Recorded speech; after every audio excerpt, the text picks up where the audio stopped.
ಬಂದಾಗಿಂದನೂ ಎಷ್ಟೋ ಜನಗಳಲ್ಲಿ ಆತಂಕ ಹುಟ್ಟಿಸಿದೆ. ಇದು ಮುಂಚೆನೂ ನಾವು ಕೂಡ ಮಾತಾಡಿದ್ದೇವೆ ಇದ್ರ ಬಗ್ಗೆ. ಬನ್ನಿ ಇದ್ರ ಬಗ್ಗೆ ಯಾವ ರೀತಿ ಈಗ ಪ್ರೆಸೆಂಟ್ ಸಿಚುಯೇಷನ್ ಇದೆ, ಇದನ್ನ ಯಾವ ರೀತಿ ಕಂಟ್ರೋಲಿಂಗ್ ತಗೊಳ್ಬಹುದು, ಅದೇ ರೀತಿ ಹಾಸ್ಪಿಟಲ್ಗಳಲ್ಲಿ ಯಾವ ರೀತಿ ಕೇಸಸ್ಗಳು ಬಂದಾಗ ಹ್ಯಾಂಡಲ್ ಮಾಡ್ತಾ ಇದ್ದಾರೆ, ಇದನ್ನೆಲ್ಲ ತಿಳಿಸ್ಕೊಡ್ಲಿಕ್ಕೆ ನಮ್ಮೊಟ್ಟಿಗಿದ್ದಾರೆ ಡಾಕ್ಟರ್ ಸುಶೀಲ್ ಜತನ. ಬನ್ನಿ ಅವ್ರನ್ನ ಕಾರ್ಯಕ್ರಮಕ್ಕೆ ಸ್ವಾಗತಿಸೋಣ. ನಮಸ್ತೆ ಡಾಕ್ಟರ್. ನಮಸ್ತೆ. ಸ್ವಾಗತ. ಸೊ ಡಾಕ್ಟರ್, ನಾವೀಗಾಗಲೇ ಹಿಂದೆನೂ ಕೂಡ ಮಾತಾಡಿದ್ದೀವಿ. ಈಗ ಪ್ರೆಸೆಂಟ್ ಸಿಚುಯೇಷನ್, ಈ ಕೊರೋನಾ ಅನ್ನೋದಕ್ಕೆ ಬಂದಾಗಿಂದ ಜನ ಪ್ಯಾನಿಕ್ ಆಗಿದ್ರು. ಅದಾದ ನಂತರ ಲಾಕ್ಡೌನ್ ಇತ್ತು, ಲಾಕ್ಡೌನ್ ನಂತರ ಮತ್ತೆ ಓಪನ್ ಆಯ್ತು, ಓಪನ್ ಆಗಿ ಮತ್ತೆ ಲಾಕ್ಡೌನ್ ಸ್ಟಾರ್ಟ್ ಆಯ್ತು. ಸೊ ಈ ಎಲ್ಲ ಕನ್ಫ್ಯೂಷನ್ಸ್ ಯಾಕೆ? ಅದು ಕನ್ಫ್ಯೂಷನ್ ಯಾಕಂತ ಹೇಳಿದರೆ, ನಾವು ಹಿಂದೆ ನೋಡುವಾಗ ನಾವು ಲಾಕ್ಡೌನ್ ಆಗಿರುವಾಗ ಎಲ್ಲರೂ ಮನೆಯಲ್ಲಿದ್ದರು, ಹೊರಗೆ ಹೋಗಲಿಕ್ಕೆ ಇರಲಿಲ್ಲ. ಅದರಿಂದ ಕೊರೋನಾ ವೈರಸ್ ಒಬ್ಬರಿಗಿಂತ ಒಬ್ಬರು ಹರಡಲಿಕ್ಕೆ ಅಷ್ಟು ಸಾಧ್ಯತೆ ಇರಲಿಲ್ಲ. ನಾವು ಫಸ್ಟ್ 3 ತಿಂಗಳಲ್ಲಿ 1 ಲಕ್ಷ ಕೇಸ್ ನಾವು ಭಾರತದಲ್ಲಿ ಕಂಡಿದ್ದೆವು. ಈಗ 3 ದಿವಸಕ್ಕೊಮ್ಮೆ 1 ಲಕ್ಷ ಕೇಸ್ ಆಗ್ತಾ ಇದೆ. ಇದಕ್ಕೆಲ್ಲ ಕಾರಣ ಏನಂತ ಹೇಳಿದರೆ, ಮುಖ್ಯವಾಗಿ ನಾವು ಜನರಾಗಿ ಜವಾಬ್ದಾರಿಯನ್ನು ತಗೊಳ್ತಾ ಇಲ್ಲ, ನಾವು ಪ್ರಿಕಾಷನ್ಸನ್ನು ನಾವು ತಗೊಳ್ತಾ ಇಲ್ಲ. ನಾನು ಎಷ್ಟು ಸರ್ತಿ ನೋಡ್ತೇನೆ, ಜನರು ಮಾಸ್ಕನ್ನು ಮುಖದ ಅಡಿಯಲ್ಲಿ ಹಾಕಿಕೊಂಡಿದ್ದಾರೆ ಅಥವಾ ಕಿಶೆಯಲ್ಲಿ ಹಾಕ್ಕೊಂಡಿದ್ದಾರೆ, ಅಂತರವನ್ನು ಇಡುವುದಿಲ್ಲ. ಸೋಷಿಯಲ್ ಡಿಸ್ಟೆನ್ಸಿಂಗ್ ಏನೂ ಇಲ್ಲ. ಬಸ್ಸಲ್ಲಿ ಹೋಗುವಾಗ ಎಲ್ಲ ಕ್ರೌಡ್ ಆಗಿರ್ತದೆ, ಮಾಲಲ್ಲಿ ಹೋಗುವಾಗ ಕ್ರೌಡ್ ಆಗಿರ್ತದೆ, ಶಾಪಿಂಗಿಗೆ ಹೋದಾಗ ಕ್ರೌಡ್ ಮಾಡ್ತಾರೆ. ಅದರಿಂದ ಆ ಸೋಷಿಯಲ್ ಡಿಸ್ಟೆನ್ಸಿಂಗ್ ಇಲ್ಲ. ಪ್ಲಸ್ ನಾವು ಇದು ಕೈಯನ್ನು ಆಗಾಗ ಸ್ಯಾನಿಟೈಸರ್ ಮಾಡಿ ಸಹ ನಾವು ಹೆಚ್ಚು ಯೂಸ್ ಮಾಡ್ತಾ ಇಲ್ಲ. ಅದರಿಂದ ನಾವು ಪ್ರಿಕಾಷನ್ಸ್ ತಗೊಳ್ತಾ ಇಲ್ಲ. ಒಂದು. ಎರಡನೇದು ಏನಾಗಿದೆ ಅಂತ ಹೇಳಿದರೆ, ನಾವು ಅನ್ಲಾಕ್ ಮಾಡಿದಾಗ ನಮ್ಮ ಬಾರ್ಡರ್ಸನ್ನೆಲ್ಲ ಓಪನ್ ಮಾಡಿದೆವು. ಆಗ ಹೊರಗಿಂದ ಎಲ್ಲ ಜನರು ಈ ಕಡೆ ಬಂದರು, ಇಲ್ಲಿಂದ ಜನರು ಎಲ್ಲ ಹೊರಗೆ ಹೋದರು, ಗುಂಪು ಗುಂಪು ಆಗಿ ಹೋಗಿದ್ದಾರೆ. ನಾವು ಟ್ರೈನ್ಸಲ್ಲಿ ಟಿ ವಿಯಲ್ಲಿ ನೋಡಿದ್ದೇವೆ, ಜನರಲ್ಲಿ ಏನೂ ಸೋಷಿಯಲ್ ಡಿಸ್ಟೆನ್ಸಿಂಗ್, ಮಾಸ್ಕ್ ಇಲ್ಲದೆಲ್ಲ ಹೋಗ್ತಾ ಇದ್ರು. ಹಾಗೆಯೇ ಇಲ್ಲಿಗೆ ಬರ್ತಾಯಿದ್ರು. ಕರೆಕ್ಟ್, ಜನರು ಹಿಂದೆ ಹೋಗಬೇಕು, ಬೇರೆ ಕಡೆಯಲ್ಲಿದ್ದವರು ಮಂಗಳೂರು ಮತ್ತು ಉಡುಪಿಗೆ ಇದ್ದವರು ಬರಬೇಕು. ಆದರೆ ಆಗ ಬಂದಾಗ ಎಲ್ಲ ಇನ್ಫೆಕ್ಷನ್ ಬಂತು ಒಳಗೆ. ಉಡುಪಿಯಲ್ಲಿ ಲಾಕ್ಡೌನ್ ಇರುವಾಗ 3 ಕೇಸ್ ಮಾತ್ರ ಇದ್ದು, ಈಗ 2000 ಚಿಲ್ಲರೆ ಇದೆ ಕೇಸ್. ಅದರಿಂದ ನಾವೇ ಜವಾಬ್ದಾರಿ ಇನ್ನೂ ಕೂಡ ನಾವು ತಗೊಳ್ಬೇಕು. ಇಲ್ಲದಿದ್ದರೆ ಇದು ಇನ್ನೂ ಜಾಸ್ತಿ ಆಗ್ತದೆ. ಕೊರೋನಾ ಈಗ ನಾವು ಮೊದಲಾಗಿ ನೆನೆಸಿದೆವು ಲಾಕ್ಡೌನ್ ಆದ ಕೂಡಲೇ ಎಲ್ಲ ಮುಗೀತದೆ ಅಂಥೇಳಿ. ಇಲ್ಲ, ಇನ್ನೂ ಕೆಲವು ತಿಂಗಳು ಹೋಗ್ತದೆ. ಆದ್ದರಿಂದ ನಾವು ಇನ್ನೂ ಕೂಡ ಅತಿ ಜಾಗ್ರತೆಯಲ್ಲಿ ನಾವು ನೋಡ್ತಾ ಇರಬೇಕು. ಕರೆಕ್ಟ್, ಇನ್ನು ಸೀರಿಯಸ್ ಆಗಿ ತಗೊಳ್ಬೇಕು. ಮತ್ತು ನಾವು ತಗೊಳ್ಳುವ ಪ್ರಿಕಾಷನ್ಸ್ ಎಲ್ಲ ನಾವು ಯಾವಾಗಲೂ ಮರೆಯಬಾರ್ದು. ಅದರಿಂದ ನಾವು ಪ್ರಿಕಾಷನ್ಸ್ ತಗೊಂಡ್ರೆ ಮಾತ್ರ ನಾವು ಆ ಕಂಟ್ರೋಲಿಗೆ ಬರ್ತೇವೆ. ಇಲ್ಲದಿದ್ದರೆ ನಾವು ವ್ಯಾಕ್ಸಿನ್ ಬರಬೇಕು. ವ್ಯಾಕ್ಸಿನ್ ಬರಲಿಕ್ಕೆ ಇನ್ನೂ ಕೆಲವು ತಿಂಗಳುಗಳು ಇದೆ. ಆದ್ದರಿಂದ ಆ ವ್ಯಾಕ್ಸಿನ್ ಬರುವ ತನಕ ನಾವು ತುಂಬ ಪ್ರಿಕಾಷನ್ಸ್ ತಗೊಳ್ಬೇಕು. ಇನ್ನೂ ಕೂಡ ಕೊರೋನಾ ಹೋಗಲಿಲ್ಲ, ಅಲ್ಲೇ ಇದೆ, ಇನ್ನೂ ಜಾಸ್ತಿ ಆಗ್ತದೆ. ಇನ್ನು ಕೆಲವು ವಾರದಲ್ಲಿ ಇನ್ನೂ ಜಾಸ್ತಿ ಆಗುವ ಚಾನ್ಸಸ್ ಇದೆ. ಮತ್ತೆ ಕಂಟ್ರೋಲಿಗೆ ಬಂದಾಗ ಕಡಿಮೆ ಹಾಕೊಂಡು ಬರ್ತದೆ. ಅಷ್ಟರವರೆಗೆ ನಾವು ಅತಿ ಜಾಗ್ರತೆಯಿಂದ ನಾವು ನೋಡ್ಕೊಳ್ಬೇಕು.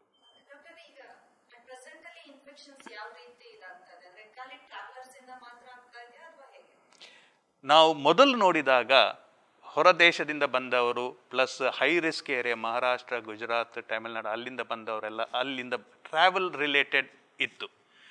ಆದರೆ ಈಗ ನನಗೆ ಗೊತ್ತಿದ್ದ ಹಾಗೆ ಕಮ್ಯುನಿಟಿ ಟ್ರಾನ್ಸ್ಮಿಷನ್ ಇದೆ. ಕಮ್ಯುನಿಟಿ ಟ್ರಾನ್ಸ್ಮಿಷನ್ ಅಂತ ಹೇಳಿದರೆ, ನಾವು ಯಾರಿಗಾರು ಕೊರೋನಾ ಬಂದಾಗ ಅವರ ಸೋರ್ಸನ್ನು ನಾವು ಕಂಡುಹಿಡಲಿಕ್ಕೆ ಆಗೋದಿಲ್ಲ.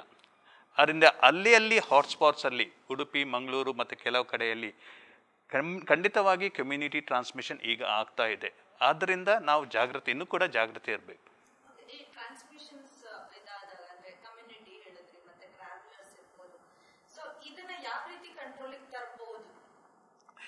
ಮೇನ್ಲಿ ನಮ್ಮ ಪ್ರಿಕಾಷನ್ಸ್ ನಾವು ಐಡೆಂಟಿಫೈ ಮಾಡಬೇಕು. ಟೆಸ್ಟ್ಗಳು ಜಾಸ್ತಿ ಮಾಡಬೇಕು. ನಾವು ಟೆಸ್ಟ್ ಜಾಸ್ತಿ ಮಾಡಿ ಯಾರಿಗೆಲ್ಲ ಕೊರೋನಾ ಇದ್ದರೆ ಅವರನ್ನು ಐಡೆಂಟಿಫೈ ಮಾಡಬೇಕು.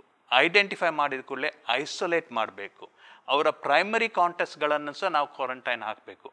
ಈ ಮುಖಾಂತರ ಮಾತ್ರ ನಮಗೆ ಕಂಟ್ರೋಲ್ ತರಲಿಕ್ಕೆ ಸಾಧ್ಯತೆ ಇದೆ. ಟೆಸ್ಟ್,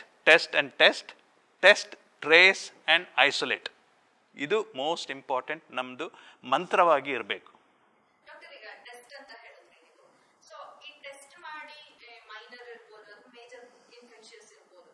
ಯಾವ ಟೆಸ್ಟ್ ಆದ ಕೂಡಲೇ, ಟೆಸ್ಟ್ ಪಾಸಿಟಿವ್ ರಿಸಲ್ಟ್ ಬಂದ ಕೂಡಲೇ ನಾವು ಅವರ ಸಿಂಪ್ಟಮ್ಸ್ ನೋಡ್ತೇವೆ. ಮೈಲ್ಡ್ ಸಿಂಪ್ಟಮ್ಸ್, ಟೆಂಪ್ರೇಚರ್ 38 ಡಿಗ್ರೀಸ್ಗಿಂತ ಕಡಿಮೆ ಇದ್ದದ್ದು, ಅಥವಾ ಉಸಿರಾಟ ಸಾಧಾರಣ 24 ಪರ್ ಮಿನಿಟ್ ಕಡಿಮೆ ಇದ್ದವರು, ಅಥವಾ SpO2 ನಾರ್ಮಲ್ ಇದ್ದವರು. SpO2 ಅಂತ ಹೇಳಿದರೆ ಆಕ್ಸಿಜನ್ ಕಾನ್ಸಂಟ್ರೇಷನ್ ನಮ್ಮ ಬ್ಲಡ್ಡಲ್ಲಿ, ಅವರಿಗೆ ಮೈಲ್ಡ್ ಅಂತ ಹೇಳ್ತೇವೆ. ಕೆಲವರಿಗೆ ಮಾಡ್ರೇಟ್ ಸಿಂಪ್ಟಮ್ಸ್, ಅದಕ್ಕಿಂತ ಜಾಸ್ತಿ ಸ್ವಲ್ಪ ಸಿಂಪ್ಟಮ್ಸ್ ಇದ್ದರೆ ಮಾಡ್ರೇಟ್ ಸಿಂಪ್ಟಮ್ಸ್ ಹೇಳ್ತೇವೆ, ಮತ್ತು ಸಿವಿಯರ್ ಸಿಂಪ್ಟಮ್ಸ್. ಈಗ ಹೊಸ ಗೈಡ್ಲೈನ್ಸ್ ಪ್ರಕಾರ ನಾವು ಮೈಲ್ಡ್ ಸಿಂಪ್ಟಮ್ಸನ್ನು ಹೋಮ್ ಐಸೋಲೇಷನ್ ಮಾಡ್ಬೋದು. ಯಾರಿಗೆಲ್ಲ ಹೋಮ್ ಐಸೋಲೇಷನ್ ಮಾಡ್ಬೋದು ಅಂತ ಹೇಳಿದರೆ ಅವರಿಗೆ ಮೈಲ್ಡ್ ಸಿಂಪ್ಟಮ್ಸ್ ಮಾತ್ರ ಇರಬೇಕು, ಒಂದು. ಎರಡನೇದು, ಅವರು 60 ವರ್ಷಕ್ಕಿಂತ ಕಡಿಮೆ ಇರಬೇಕು. ಅವರಿಗೆ ಡಯಾಬಿಟಿಸ್, ಬ್ಲಡ್ ಪ್ರೆಷರ್ ಅಥವಾ ಹಾರ್ಟ್ ಡಿಸೀಸ್ ಎಲ್ಲ ಇದ್ದರೆ ಒಳ್ಳೆ ಕಂಟ್ರೋಲಲ್ಲಿ ಇರಬೇಕು. ನಾಲ್ಕನೇದಾಗಿ ಅವರು ಮನೆಯಲ್ಲಿ ಒಂದು ಕೋಣೆ ಪ್ಲಸ್ ಒಂದು ಬಾತ್ರೂಮ್ ಅವರಿಗೇ ಆಗಿಯೇ ಇಡಬೇಕು. ಅವರು ಆ ರೂಮಿಂದ ಹೊರಗೆ ಬರಲಿಕ್ಕಿಲ್ಲ. ಊಟ ಕೂಡ ನಾವು ಬಾಗಿಲ ಹೊರಗೆ ಇರಬೇಕು. ಡೈಲಿ ಅವರ ಹೆಲ್ತನ್ನು ಮಾನಿಟರ್ ಮಾಡಿ ರಿಪೋರ್ಟ್ ಮಾಡಬೇಕು. ಟೆಂಪ್ರೇಚರ್ ತೆಗಿಬೇಕು, ಆಕ್ಸಿಜನ್ ನೋಡಬೇಕು. ಆಕ್ಸಿಜನ್ ನೋಡಲಿಕ್ಕೆ ಒಂದು ಪಲ್ಸ್ ಆಕ್ಸಿಮೀಟರ್ ಅಂತ ಹೇಳಿ ಕೊಡ್ತೇವೆ ನಾವು, ಅದನ್ನು ಆಕ್ಸಿಜನ್ ಕೂಡ ನೋಡಬೇಕು, ಅದನ್ನು ರಿಪೋರ್ಟ್ ಮಾಡಬೇಕು. ಉಸಿರಾಟದ ತೊಂದರೆ ಅಥವಾ ಜ್ವರ ಜಾಸ್ತಿ ಆದರೆ ಅವರು ಕೂಡಲೇ ರಿಪೋರ್ಟ್ ಮಾಡಿ ಅವರನ್ನು ನಾವು ಹಾಸ್ಪಿಟ್ಲಿಗೆ ಕರ್ಕೊಂಡು ಹೋಗ್ತೇವೆ. ಮಾಡ್ರೇಟ್ ಸಿಂಪ್ಟಮ್ಸ್ ಮತ್ತು ಸಿವಿಯರ್ ಸಿಂಪ್ಟಮ್ಸ್ ಇದ್ದವರಿಗೆ ನಾವು ಐದರ್ ಕೋವಿಡ್ ಡೆಸಿಗ್ನೇಟೆಡ್ ಆಸ್ಪತ್ರೆ ಅಥವಾ ಯಾವುದಾದ್ರೂ ಖಾಸಗಿ ಆಸ್ಪತ್ರೆಗಳಲ್ಲಿ ಕೂಡ ಈಗ ಅಡ್ಮಿಷನ್ ಮಾಡ್ಬೋದು.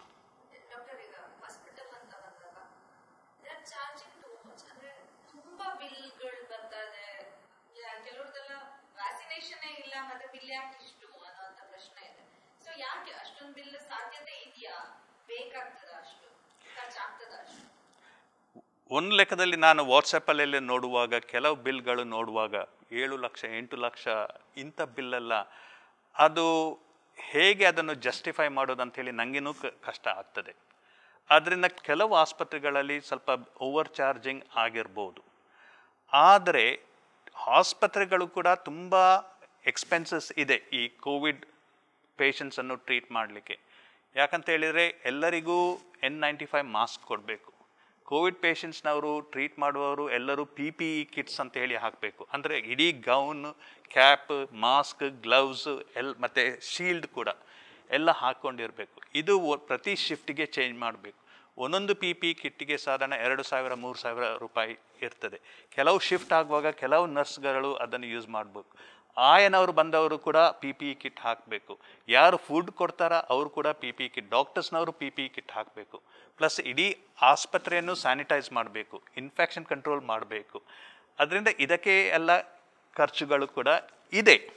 ಅದರಿಂದ ಸರ್ಕಾರ ಏನು ಮಾಡಿದೆ ಅಂತ ಹೇಳಿದರೆ, ಸರ್ಕಾರ ಒಂದು ರೇಟನ್ನು ಈಗ ಫಿಕ್ಸ್ ಮಾಡಿದೆ. ಖಾಸಗಿ ಆಸ್ಪತ್ರೆಯಲ್ಲಿ ನೀವು ಅಡ್ಮಿಟ್ ಆದರೆ ಖಾಸಗಿ ಆಸ್ಪತ್ರೆಯವರು ಜನರಲ್ ವಾರ್ಡಿಗೆ 10,000 ರೂಪಾಯಿಗಿಂತ ಜಾಸ್ತಿ ದಿವಸಕ್ಕೆ ಚಾರ್ಜ್ ಮಾಡಲಿಕ್ಕೆ ಇಲ್ಲ. ಸೊ ಇಡೀ ಪ್ಯಾಕೇಜ್ 10,000 ರೂಪಾಯಿ ಪರ್ ಡೇ, ಅದು ಜನರಲ್ ವಾರ್ಡಿಗೆ. ಒಂದು ವೇಳೆ ನೀವು ಸಿಂಗಲ್ ರೂಮ್ ತಗೊಂಡ್ರೆ 12,500 ರೂಪಾಯಿ ಪರ್ ಡೇ ತಗೊಳ್ಬೋದು. ಪ್ಲಸ್ ICU ಇದ್ದರೆ ಒಂದು 15,000 ರೂಪಾಯಿ ಪರ್ ಡೇ. ICUಗೆ ಜಾಸ್ತಿ ಖರ್ಚಾಗ್ತದೆ. ಪ್ಲಸ್ ಬೇರೆ ಒಂದು ವೇಳೆ ಬೇರೆ ಡಯಾಬಿಟೀಸ್ ಎಲ್ಲ ಇದ್ದರೆ ಅದಕ್ಕೆ ಖರ್ಚು ಇದು ಮಾಡೋದು. ಇದು ಗೌರ್ಮೆಂಟ್ ಫಿಕ್ಸ್ ಮಾಡಿದ ರೇಟ್ಗಳು ಖಾಸಗಿ ಆಸ್ಪತ್ರೆಯಲ್ಲಿ. ಅದರಿಂದ ಯಾರಾದರೂ ಖಾಸಗಿ ಆಸ್ಪತ್ರೆಯಲ್ಲಿ ಕೋವಿಡ್ ಇನ್ಫೆಕ್ಷನ್ ಆಗಿ ಅಡ್ಮಿಟ್ ಆದರೆ ಅವರು ಕರ್ನಾಟಕದಲ್ಲಿ ಈ ರೇಟ್ಸನ್ನು ಅವರು ಕೊಡಬೇಕು. ಆಸ್ಪತ್ರೆ ಅವ್ರ ಹತ್ರ ಚಾಲೆಂಜ್ ಮಾಡ್ಬೋದು, ಇದು ಗೌರ್ಮೆಂಟ್ ರೇಟ್ಸ್ ಅಂತ ಹೇಳಿ. ಕೆಲವರು ಹೇಳ್ತಾರೆ ನಮಗೆ ಗೌರ್ಮೆಂಟ್ನವ್ರು ಹೇಳಿದ್ದಾರೆ ಉಚಿತ ಟ್ರೀಟ್ಮೆಂಟ್ ಕೊಡ್ತಾರೆ ಅಂತ ಹೇಳಿ. ಉಚಿತ ಟ್ರೀಟ್ಮೆಂಟ್ ಸಿಗ್ತದೆ. ಹೇಗೆ ಅಂತ ಹೇಳಿದರೆ 2 ಆಪ್ಷನ್ಸ್ ಇದೆ. ಫ್ರೀ ಟ್ರೀಟ್ಮೆಂಟ್ಗೋಸ್ಕರ 2 ಆಪ್ಷನ್ಸ್ ಇದೆ. ಒಂದು, ನಮ್ಮ ಕೋವಿಡ್ ಡೆಸಿಗ್ನೇಟೆಡ್ ಗೌರ್ಮೆಂಟ್ ಹಾಸ್ಪಿಟಲ್ಗೆ ಅಡ್ಮಿಟ್ ಆಗಬೇಕು. ಉಡುಪಿಯಲ್ಲಿ ಅದು TMA ಪೈ ಹಾಸ್ಪಿಟಲ್, ಮಂಗಳೂರಲ್ಲಿ ಅದು ವೆನ್ಲಾಕ್ ಹಾಸ್ಪಿಟಲ್. ಅಲ್ಲಿ ಹೋದರೆ ಫ್ರೀ ಟ್ರೀಟ್ಮೆಂಟ್ ಸಿಗ್ತದೆ.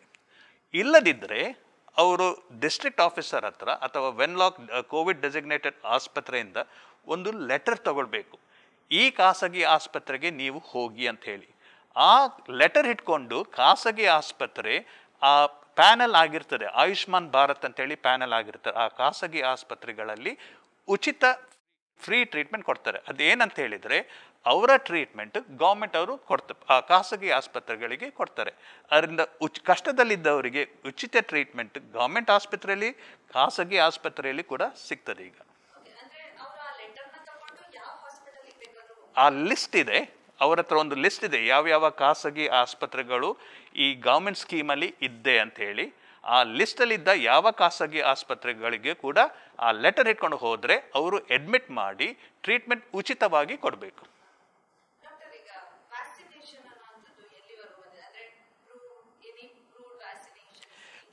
ತುಂಬ ಇಂಪ್ರೂವ್ಮೆಂಟ್ ಪ್ರೋಗ್ರೆಸ್ ಆಗಿದೆ ವ್ಯಾಕ್ಸಿನೇಷನಲ್ಲಿ. ನಿನ್ನೆ ನಿಜವಾಗಿ ನಮಗೆ ಒಂದು ಒಳ್ಳೆ ಗುಡ್ ನ್ಯೂಸ್ ಸಿಕ್ಕಿದೆ. ಯಾಕಂತ ಹೇಳಿದರೆ ನಾನು ಮೊದಲೇ ಹೇಳಿದ್ದೇನೆ, ವ್ಯಾಕ್ಸಿನೇಷನ್ಗೆ ತುಂಬ ತಿಂಗಳು ಹೋಗ್ತದೆ, ವರ್ಷಗಳು ಹೋಗ್ತದೆ. ನಾರ್ಮಲಿ ಒಂದು ವ್ಯಾಕ್ಸಿನನ್ನು ಡೆವಲಪ್ ಮಾಡಲಿಕ್ಕೆ 6 to 8 years ಹೋಗ್ತದೆ. ಈ ಟೈಮಲ್ಲಿ ಎಲ್ಲರೂ ಟ್ರೈ ಮಾಡೋದ್ರಿಂದ ಆದಷ್ಟು ಬೇಗ ನಾವು ವ್ಯಾಕ್ಸಿನ್ ಪ್ರೊಡಕ್ಷನ್ ಮಾಡಲಿಕ್ಕೆ ನಾವು ನೋಡ್ತಾ ಇದ್ದೇವೆ. ವ್ಯಾಕ್ಸಿನ್ ಪ್ರೊಡಕ್ಷನಲ್ಲಿ ಒಂದು ಲ್ಯಾಬೋರೇಟರಿ ಸ್ಟಡೀಸ್ ಇದೆ, ಈ ವ್ಯಾಕ್ಸಿನ್ ಅದು ಸರಿ ಆಗ್ತದಾ ಅಂತ ಹೇಳಿ. ಅದು ಆದ ಮೇಲೆ phase 1, phase 2 ಮತ್ತು phase 3 ಟ್ರಯಲ್ಸ್ ಆಗಬೇಕು. phase 1 ಅದು ಸೇಫ್ಟಿಗೋಸ್ಕರ, ಅಂದರೆ ಈ ವ್ಯಾಕ್ಸಿನ್ ಕೊಟ್ಟರೆ ಅದು ಸೇಫ್ ಅಂತ, ಅದು ರಿಯಾಕ್ಷನ್ ಕೊಡೋದಿಲ್ಲಲ್ಲ ಅಂಥೇಳಿ phase 1. phase 2 ಇದು ಆ್ಯಂಟಿಬಾಡಿಯನ್ನು ಪ್ರೊಡ್ಯೂಸ್ ಮಾಡ್ತದ, ಈ ಬಾಡಿಯಲ್ಲಿ ನಮ್ಮ ಆ ಇನ್ಫೆಕ್ಷನ್ಗೆ ಫೈಟ್ ಮಾಡಲಿಕ್ಕೆ ಆ್ಯಂಟಿಬಾಡೀಸ್ ಪ್ರೊಡ್ಯೂಸ್ ಮಾಡ್ತದ, ಅದು ಸೆಕೆಂಡ್ phase 2. phase 3ಯಲ್ಲಿ ಅದು ಎಲ್ಲರಿಗೆ ಕೊಟ್ಟರೆ ಅದು ಪ್ರಿವೆಂಟ್ ಮಾಡ್ತದ ಅಂತ ಹೇಳಿ ನೋಡಲಿಕ್ಕೆ. ಈಗ ನಿನ್ನೆ ಅನೌನ್ಸ್ಮೆಂಟ್ ಆಗಿದೆ ಏನಂತ ಹೇಳಿದರೆ, ಈಗ ಸಾಧಾರಣ ಒಂದು 150 ವ್ಯಾಕ್ಸಿನ್ ಕಂಪನಿಗಳು ಪ್ರಿಪೇರ್ ಮಾಡ್ತಾ ಇದ್ದಾರೆ. ಅದರಲ್ಲಿ ಒಂದು 20 ವ್ಯಾಕ್ಸಿನ್ ಅವರು ಹ್ಯೂಮನ್ ಟ್ರಯಲ್ ಸ್ಟಾರ್ಟ್ ಮಾಡಿದ್ದಾರೆ. ಭಾರತದಲ್ಲಿ ಕೂಡ ಭಾರತ್ ಬಯೋಟೆಕ್ ಅಂತ ಹೇಳಿ ಅವರು ಒಂದು ಹ್ಯೂಮನ್ ಟ್ರಯಲ್ ಸ್ಟಾರ್ಟ್ ಮಾಡಿದ್ದಾರೆ. ಈ ಹ್ಯೂಮನ್ ಟ್ರಯಲ್ಸ್ ಸ್ಟಾರ್ಟ್ ಮಾಡಿದವರು ಸಾಧಾರಣ 15-20 ಕಂಪನಿಗಳು ಇವೆ. ಅದರಲ್ಲಿ 2 ಕಂಪನಿ ತುಂಬ ಅಡ್ವಾನ್ಸ್ಡ್ ಸ್ಟೇಜಲ್ಲಿ ಇದೆ. ನಿನ್ನೆ ಅವರು ರಿಸಲ್ಟ್ಸ್ ಅನೌನ್ಸ್ ಮಾಡಿದರು. ಅದು ಯಾವುದಂತ ಹೇಳಿದರೆ, ಒಂದು ಆಕ್ಸ್ಫರ್ಡಿಂದ, ಇಂಗ್ಲೆಂಡಿದ್ದು ಆಕ್ಸ್ಫರ್ಡಿಂದ ಅವರು ತಯಾರು ಮಾಡುವ ವ್ಯಾಕ್ಸಿನ್, ಮತ್ತು ಇನ್ನೊಂದು ಚೈನಾದಲ್ಲಿ ಸರ್ಪ್ರೈಸ್ ವುಹಾನ್ ವ್ಯಾಕ್ಸಿನ್, ವುಹಾನಲ್ಲಿ ತಯಾರು ಮಾಡಿದ ವ್ಯಾಕ್ಸಿನ್. ವುಹಾನ್ ನೆನಪಿಡಿ, ಅದು ನಮ್ಮ ಕೊರೋನಾ ಸ್ಟಾರ್ಟ್ ಆದದ್ದು ವುಹಾನಲ್ಲಿ, ಅವರು ಒಂದು ವ್ಯಾಕ್ಸಿನ್ ತಯಾರು ಮಾಡಿದ್ರು. ಈ 2 ವ್ಯಾಕ್ಸಿನಲ್ಲಿ phase 1 ಮತ್ತು phase 2 ಟ್ರಯಲ್ ಕಂಪ್ಲೀಟ್ ಆಗಿದೆ. ಅದರಿಂದ ಆ 2 ವ್ಯಾಕ್ಸಿನಲ್ಲಿ ಕೂಡ ಅವರಿಗೆ ಈಗ ಪ್ರೂಫ್ ಇದೆ ಏನಂತ ಹೇಳಿದರೆ ಅದು ಸೇಫ್ ಆಗಿದೆ, ಪ್ಲಸ್ ಅದು ಆ್ಯಂಟಿಬಾಡೀಸ್ ಸಖತ್ತು ಕ್ವಾಂಟಿಟಿಯಲ್ಲಿ ಪ್ರೊಡ್ಯೂಸ್ ಮಾಡ್ತದೆ, ಪ್ಲಸ್ ಇಮ್ಯುನಿಟಿ ಕೊಡುವ ಚಾನ್ಸಸ್ ಇದೆ ಅಂತ ಹೇಳಿ. ಇನ್ನು ಅವರು phase 3 ಟ್ರಯಲ್ಸನ್ನು ಮಾಡಲಿಕ್ಕೆ ಶುರು ಮಾಡಿದ್ದಾರೆ. ಈ ವರ್ಷದ ಅಂತ್ಯದೊಳಗೆ ಆ phase 3 ಟ್ರಯಲ್ ಅದು ಮುಗಿತದೆ. ಅದರಿಂದ ಹೆಚ್ಚಿನ ಮಟ್ಟಿಗೆ ನಮಗೆ early next year January, February ಹೆಚ್ಚಿನ ಮಟ್ಟಿಗೆ ವ್ಯಾಕ್ಸಿನ್ ಒಂದು ಬರುವ ಚಾನ್ಸಸ್ ಇದೆ.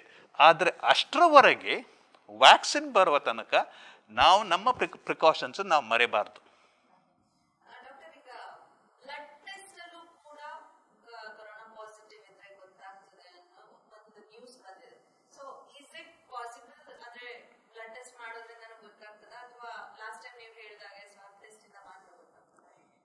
ಈಗ 2 ನಮೂನೆದು ಟೆಸ್ಟ್ ಇದೆ ಜನರಿಗೆ ಎಕ್ಸ್ಪ್ಲೈನ್ ಮಾಡಲಿಕ್ಕೆ. ಒಂದು ಆ್ಯಂಟಿಜೆನ್ ಟೆಸ್ಟ್ ಅಂತ ಹೇಳಿ. ಆ್ಯಂಟಿಜೆನ್ ಟೆಸ್ಟ್ ಅಂತ ಹೇಳಿದರೆ ಅದು ನಿಮ್ಮ ಬಾಡಿಯಲ್ಲಿ ವೈರಸ್ ಇದೆ, ಇನ್ಫೆಕ್ಷನ್ ಈಗ ಇದೆಯಾ ಅಂತ ಹೇಳಿ ಅದು ಕಂಡುಹಿಡಲಿಕ್ಕೆ. ಆ್ಯಂಟಿಬಾಡಿ ಟೆಸ್ಟ್ ಅಂತ ಹೇಳಿದರೆ ನಿಮಗೆ ಮುಂಚೆ ಇನ್ಫೆಕ್ಷನ್ ಆಗಿರ್ಬೋದು, ಈಗ ನೀವು ಪ್ರೊಟೆಕ್ಷನ್ ಆ್ಯಂಟಿಬಾಡೀಸ್ ಕೊಟ್ಟಿದೆ, ಆ್ಯಂಟಿಬಾಡಿ ಟೆಸ್ಟ್ ಅಂತ ಹೇಳಿ. ಈ ಆ್ಯಂಟಿಜೆನ್ ಟೆಸ್ಟ್ ಇದು ಕೋವಿಡನ್ನು ಡಯಾಗ್ನೋಸ್ ಮಾಡಲಿಕ್ಕೆ ಆ್ಯಂಟಿಜೆನ್ ಟೆಸ್ಟ್ ಮುಖ್ಯ. ನಾವು ಸ್ಟಾರ್ಟಲ್ಲಿ ಇರುವಾಗ ಖಾಲಿ RT-PCR ಅಂತ ಹೇಳಿ ಅದು ಥ್ರೋಟ್ ಮತ್ತು ಮೂಗಿಂದ ತೆಗೆಯೋ ಸ್ವಾಬಲ್ಲಿ ಮಾತ್ರ ಅದು ನಮಗೆ ಸಾಧ್ಯತೆ ಇತ್ತು. ಈಗ ಕೂಡ ಅದನ್ನೇ ಗೋಲ್ಡ್ ಸ್ಟ್ಯಾಂಡರ್ಡ್, ನಿಜವಾಗಿ ಬೆಸ್ಟ್ ಟೆಸ್ಟ್ RT-PCR, ಅದು ಥ್ರೋಟ್ ಸ್ವಾಬ್ ಮತ್ತು ಮೂಗಿನ ಸ್ವಾಬ್. ಆದರೆ ಅದು ತುಂಬ ಟೈಮ್ ಹೋಗ್ತದೆ. ಕೆಲವು ಕಡೆಯಲ್ಲಿ ತುಂಬ ಇನ್ಫೆಕ್ಷನ್ ಇದ್ದಲ್ಲಿ 3-4 ದಿವಸ ಕೆಲವು ಸರ್ತಿ ವೆಯ್ಟ್ ಮಾಡಬೇಕು ರಿಸಲ್ಟ್ಸಿಗೆ. ಅಷ್ಟು ಟೆಸ್ಟ್ ಅಂದರೆ ಅದು ಟೆಸ್ಟ್ ಮಾಡಲಿಕ್ಕೆ ತುಂಬ ಕಷ್ಟ ಇದೆ. ಅದಕ್ಕೆ ಈಗ ಬ್ಲಡ್ ಟೆಸ್ಟ್ ಬಂದಿದೆ. ಅದು CB-NAT ಮತ್ತು TrueNAT ಟೆಸ್ಟ್ ಅಂತ ಹೇಳಿ. ಅದು ಬೇಗ ರಿಸಲ್ಟ್ಸ್ ಕೊಡ್ತದೆ. ಒಂದು 2 ತಾಸು 3 ತಾಸು ಒಳಗೆ ನಿಮಗೆ ಬ್ಲಡ್ ಟೆಸ್ಟಲ್ಲಿ ಗೊತ್ತಾಗ್ತದೆ. ಅದರ ಒಂದು ಪ್ರಾಬ್ಲಮ್ ಏನಂತ ಹೇಳಿದರೆ, ಅದು ಪಾಸಿಟಿವ್ ಬಂದರೆ ಖಂಡಿತ ಪಾಸಿಟಿವ್, ನೆಗೆಟಿವ್ ಬಂದರೆ ಅದು ಅಷ್ಟು ಶ್ಯೂರ್ ಇಲ್ಲ, ಅಷ್ಟು ರಿಲಯಬಲ್ ಇಲ್ಲ. RT-PCR ಅಷ್ಟು ರಿಲಯಬಲ್ ಇಲ್ಲ. ಅದರಿಂದ ಕೆಲವು ಸರ್ತಿ ಏನು ಮಾಡಬೇಕಂತ, ನೆಗೆಟಿವ್ ಬಂದರೆ ನಿಮಗೆ ಸಸ್ಪೆಷನ್ ಇದ್ದರೆ ನಾವು ಪುನಃ RT-PCR ಟೆಸ್ಟ್ ಮಾಡಬೇಕಾಗ್ತದೆ. ಆದರೆ ಬ್ಲಡ್ ಟೆಸ್ಟ್ ಈಗ ಇದೆ. ಆದರೆ ಅಷ್ಟು ರಿಲಯಬಿಲಿಟಿ ಈ ಥ್ರೋಟ್ ಸ್ವಾಬ್ ಮತ್ತು ನೇಸಲ್ ಸ್ವಾಬ್ನಷ್ಟು ರಿಲಯಬಿಲಿಟಿ ಈ ಬ್ಲಡ್ ಟೆಸ್ಟಿಗೆ ಇಲ್ಲ.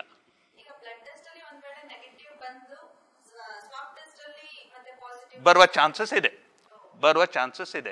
ಅದಕ್ಕೆ ಏನು ಮಾಡ್ತಾರೆ ಅಂತ ಹೇಳಿದರೆ, ಎಸ್ಪೆಷಲಿ ಒಂದು ಹೊಸ ಟೆಸ್ಟ್ TrueNat ಅಂತ ಹೇಳಿದೆ, ಅದರಲ್ಲಿ ಪಾಸಿಟಿವ್ ಬಂದರೆ ನಿಮಗೆ ಡೆಫಿನೆಟ್ ಪಾಸಿಟಿವ್ ಇದೆ, ಅದರಲ್ಲಿ ಡೌಟೇ ಇಲ್ಲ. ನೆಗೆಟಿವ್ ಬಂದರೆ ಆಗ ನೆಗೆಟಿವ್ ಅನ್ನು ಕೆಲವು ಸರ್ತಿ ಇನ್ನೊಮ್ಮೆ ಈ ಥ್ರೋಟ್ ಸ್ವಾಬ್ ಮತ್ತು ನೇಸಲ್ ಸ್ವಾಬಲ್ಲಿ ಪುನಃ ಕನ್ಫರ್ಮ್ ಮಾಡ್ತಾರೆ. ಈಗಿನ ನಮ್ಮ ನಾಲೆಡ್ಜ್ ಪ್ರಕಾರ ಕೊರೋನಾ ವೈರಸ್ ಬೇರೆ ಬೇರೆ ಕಡೆಗೆ ಇನ್ಫೆಕ್ಟ್ ಆಗ್ತದೆ. ನಾವು ನೋಡುವಾಗ ನಮ್ಮದು ಮೇನ್ ಸಿಂಪ್ಟಮ್ಸ್ ಏನಿದೆ ಅಂತ ಹೇಳಿದರೆ ಜ್ವರ, ಕೆಮ್ಮು, ಗಂಟಲು ನೋವು, ಉಸಿರಾಟದ ತೊಂದರೆ ಮತ್ತು ಮೈಕೈ ನೋವು ಎಲ್ಲ ಫ್ಲೂ ಸಿಂಪ್ಟಮ್ಸ್ನಾಗೆ ಇದ್ದದ್ದು ನಮಗೆ ಗೊತ್ತಿದ್ದದ್ದು. ಆದರೆ ಈಗ ಇಷ್ಟು ತಿಂಗಳಾದ ಮೇಲೆ ನಮಗೆ ಜಾಸ್ತಿ ಅದರ ವಿಷಯ ನಾಲೆಡ್ಜ್ ಇದೆ. ಬೇರೆ ಸಿಂಪ್ಟಮ್ಸ್ ಕೂಡ ಕೊರೋನಾ ವೈರಸ್ ತೋರಿಸ್ತದೆ. ಏನಂತ ಹೇಳಿದರೆ, ಒಂದು ಲಾಸ್ ಆಫ್ ಸ್ಮೆಲ್, ಪರಿಮಳ ಮಾಡೋದು ಅದು ನಿಮಗೆ ಹೋಗ್ತದೆ, ಅಥವಾ ರುಚಿ ಹೋಗ್ತದೆ, ಲಾಸ್ ಆಫ್ ಟೇಸ್ಟ್, ಇದು ಇಂಪಾರ್ಟೆಂಟ್ ಸಿಂಪ್ಟಮ್ಸ್. ಇನ್ನೊಂದು ಸಿಂಪ್ಟಮ್ಸ್ ಏನಂತ ಹೇಳಿದರೆ ಅಬ್ಡಾಮಿನಲ್ ಪೇನ್, ಅಂದರೆ ಹೊಟ್ಟೆ ನೋವು ಮತ್ತು ಡಯರಿಯಾ ಕೂಡ ಇರ್ತದೆ. ಅದು ಮಾತ್ರವಲ್ಲದೆ ಈಗ ನಮಗೆ ಗೊತ್ತಾಗಿದೆ ಕೆಲವು ಸರ್ತಿ ನ್ಯೂರಲಾಜಿಕಲ್ ಸಿಂಪ್ಟಮ್ಸ್, ಅಂದರೆ ಸ್ಟ್ರೋಕ್ ಕೂಡ ಕೊರೋನಾ ವೈರಸ್ಸಿಂದ ಆಗ್ತದೆ. ಪ್ಲಸ್ ಹಾರ್ಟ್ ಕೂಡ ಎಫೆಕ್ಟ್ ಆಗ್ತದೆ, ಲಿವರನ್ನು ಕೂಡ ಎಫೆಕ್ಟ್ ಆಗ್ತದೆ, ಕಿಡ್ನಿ ಕೂಡ ಎಫೆಕ್ಟ್ ಆಗ್ತದೆ. ಅದರಿಂದ ಕೆಲವು ಸಿವಿಯರ್ ಕಂಡೀಷನ್ಸಲ್ಲಿ ಬೇರೆ ಬೇರೆ ಆರ್ಗನ್ಸನ್ನು ಅದು ಎಫೆಕ್ಟ್ ಆಗ್ತದೆ ಕೊರೋನಾ ವೈರಸ್.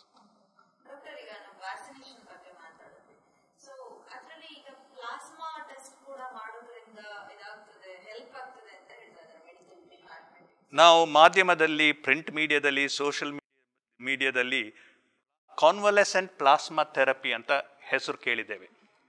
ಅದು ಏನಂತ ಹೇಳಿದರೆ, ಯಾವಾಗಲೂ ನಮಗೆ ಕೊರೋನಾ ವೈರಸ್ ಇನ್ಫೆಕ್ಷನ್ ಆದಾಗ ನಮ್ಮ ಬಾಡಿ ನ್ಯಾಚುರಲ್ ಆಗಿ ಆಂಟಿಬಾಡೀಸ್ ಪ್ರೊಡ್ಯೂಸ್ ಮಾಡ್ತದೆ. ಕಾನ್ವಲೆಸೆಂಟ್ ಪ್ಲಾಸ್ಮಾ ಥೆರಪಿಯಲ್ಲಿ ಏನಾಗ್ತದೆ ಅಂತ ಹೇಳಿದರೆ, ಯಾರೆಲ್ಲ ಇನ್ಫೆಕ್ಷನ್ ಆಗಿದೆ ಅವರಿಗೆ ಆಂಟಿಬಾಡೀಸ್ ಇರ್ತದೆ ಕೊರೋನಾ ವೈರಸ್ ಇದ್ದು. ಅದರಿಂದ ಬ್ಲಡ್ ತೆಗೆದು ಹಿಮೋಗ್ಲೋಬಿನ್ ಮತ್ತು ಇದು ಪ್ಲಾಸ್ಮಾ ಸೆಪರೇಟ್ ಮಾಡಿ ಆ ಪ್ಲಾಸ್ಮಾದಲ್ಲಿ ಆಂಟಿಬಾಡೀಸ್ ಇದೆ, ಆ ಆಂಟಿಬಾಡೀಸನ್ನು ಹೊಸಬರಿಗೆ ಕೊಡೋದು. ಅದು ಆ ಇನ್ಫೆಕ್ಷನನ್ನು ಅದು ಫೈಟ್ ಮಾಡ್ತದೆ. ಅದು ಪ್ಲಾಸ್ಮಾ ಥೆರಪಿ ಅಂತ ಹೇಳಿ. ನಮಗೆ ಫುಲ್ ಟ್ರಯಲ್ ಎಲ್ಲ ಕಂಪ್ಲೀಟ್ ಆಗಲಿಲ್ಲ, ಆದರೆ ನಮ್ಮ ಭಾರತ ದೇಶದಲ್ಲಿ ಕೆಲವು ಆಸ್ಪತ್ರೆಗಳು ಇದು ಕೊಡ್ತಾ ಇದೆ. ಅದನ್ನ ಒಳ್ಳೆ ಎಂಕರೇಜಿಂಗ್ ರಿಸಲ್ಟ್ಸ್ ಇದೆ, ತುಂಬ ಜನ ಗುಣ ಆಗಿದ್ದಾರೆ. ಸೊ ನಾವು ಏನು ಮಾಡ್ತೇವೆ ಅಂತ ಹೇಳಿದರೆ, ಇನ್ನೊಬ್ಬರ ಆದ ಇನ್ಫೆಕ್ಷನ್ದು ಆಂಟಿಬಾಡೀಸ್ ತೆಗೆದು ನಮಗೆ ಕೊಡೋದು. ಬ್ಲಡ್ ಡೊನೇಷನ್ ಆದಾಗೆ ಅವರು ಇದು ಏನು ಮಾಡ್ಬೇಕಂತ ಹೇಳಿದರೆ, ನಮ್ಮದು ಈ ನಿಮ್ಮ ಬಿಗ್ ಜೆ ಮುಖಾಂತರ ಎಲ್ಲರ ಹತ್ರ ಕೇಳೋದು, ಕೋವಿಡ್ ಇನ್ಫೆಕ್ಷನ್ ಆದವರು ಆದಷ್ಟು ಹೋಗಿ ಪ್ಲಾಸ್ಮಾ ಡೊನೇಟ್ ಮಾಡಬೇಕು. ಯಾಕಂತ ಹೇಳಿದರೆ ಇದೊಂದು ಬ್ಲಡ್ ಡೊನೇಷನ್ ಇದ್ದಾಗೆ. ಈ ಪ್ಲಾಸ್ಮಾ ಡೊನೇಟ್ ಮಾಡಿದರೆ ಇನ್ನೊಬ್ಬರಿಗೆ ಉಪಕಾರ ಆಗ್ತದೆ. ಯಾಕಂದರೆ ಆ ಪ್ಲಾಸ್ಮಾದಲ್ಲಿ ಆಂಟಿಬಾಡೀಸ್ ಇದೆ, ಇದು ಕೋವಿಡ್ ಇನ್ಫೆಕ್ಷನ್ಗೆ ಆಂಟಿಬಾಡೀಸ್ ಇದೆ, ಅದು ಇನ್ಫೆಕ್ಷನನ್ನು ಫೈಟ್ ಮಾಡ್ತದೆ. ಆ ಆಂಟಿಬಾಡೀಸನ್ನು ಇನ್ನೊಬ್ಬರು ಇನ್ಫೆಕ್ಟ್ ಆದವರಿಗೆ ಕೊಟ್ಟರೆ ಅವರ ರಿಕವರಿ ಆಗುವ ಚಾನ್ಸಸ್ ಜಾಸ್ತಿ ಇದೆ. ಒಂದು ಮಾತ್ರ ಹೇಳ್ತೇನೆ ಏನಂತ ಹೇಳಿದರೆ, ಈಗ ಟ್ರಯಲ್ಸ್ ಎಲ್ಲ ಆಗ್ತದೆ, ಕನ್ಕ್ಲೂಷನ್ ಆಗಲಿಲ್ಲ, ಆದರೆ ಟ್ರಯಲ್ಸ್ ನಡುವ ಬೇರೆ ಬೇರೆ ಆಸ್ಪತ್ರೆಯಲ್ಲಿ ಹೇಳ್ತಾ ಇದ್ದಾರೆ ಇದರಲ್ಲಿ ಎಂಕರೇಜಿಂಗ್ ರಿಸಲ್ಟ್ಸ್ ಇದೆ. ಆದ್ದರಿಂದ ನಾವು ಎಲ್ಲರೂ ಕೋವಿಡ್ ಇನ್ಫೆಕ್ಷನ್ ಆಗಿದ್ದರೆ ನಾವು ಪ್ಲಾಸ್ಮಾವನ್ನು ಕೊಟ್ಟು ಇನ್ನೊಬ್ಬರ ಜೀವ ಉಳಿಸಲಿಕ್ಕೆ ನಾವು ಪ್ರಯತ್ನಿಸಬೇಕು. ಇನ್ಫೆಕ್ಟೆಡ್ ಪರ್ಸನ್ ಆದ ಮೇಲೆ they can help someone else. So always remember to donate plasma. ಒಂದು ಪ್ರಾಬ್ಲಮ್ ಆಗಿದೆ ನಮಗೆ ಭಾರತ ದೇಶದಲ್ಲಿ, ಹೆಚ್ಚು ಮಂದಿ ಮುಂದೆ ಬರ್ತಾ ಇಲ್ಲ ಪ್ಲಾಸ್ಮಾ ಡೊನೇಟ್ ಮಾಡಲಿಕ್ಕೆ. ಅದಕ್ಕೆ ನಮ್ಮ ಕರ್ನಾಟಕ ಗೌರ್ಮೆಂಟ್ ಒಂದು ಇನ್ಸೆಂಟಿವ್ ಕೂಡ ಕೊಟ್ಟಿದ್ದಾರೆ. ಆದರೆ ನಾವು ಇನ್ಸೆಂಟಿವ್ ನೋಡದೆ ಇನ್ನೊಬ್ಬರ ಜೀವ ಉಳಿಸೋದನ್ನು ನಾವು ನೋಡಿ, ನಾವು ಯಾರು ನಮಗೆ ಕೋವಿಡ್ ಇನ್ಫೆಕ್ಷನ್ ಆಗಿದೆ ಆದ ಮೇಲೆ, ರಿಕವರಿ ಆದ ಮೇಲೆ ನಾವು ಆ ಪ್ಲಾಸ್ಮಾವನ್ನು ಡೊನೇಟ್ ಮಾಡಬೇಕು. ಅವರಿಗೆ ಏನೂ ಹಾನಿ ಇಲ್ಲ ಪ್ಲಾಸ್ಮಾ ಡೊನೇಟ್ ಮಾಡುವುದರಲ್ಲಿ, ಅವರಿಗೇನು ಪ್ರಾಬ್ಲಮ್ ಇಲ್ಲ, ಇನ್ನೊಬ್ಬರ ಜೀವವನ್ನು ಉಳಿಸಲಿಕ್ಕೆ ಚಾನ್ಸಸ್ ಇದೆ.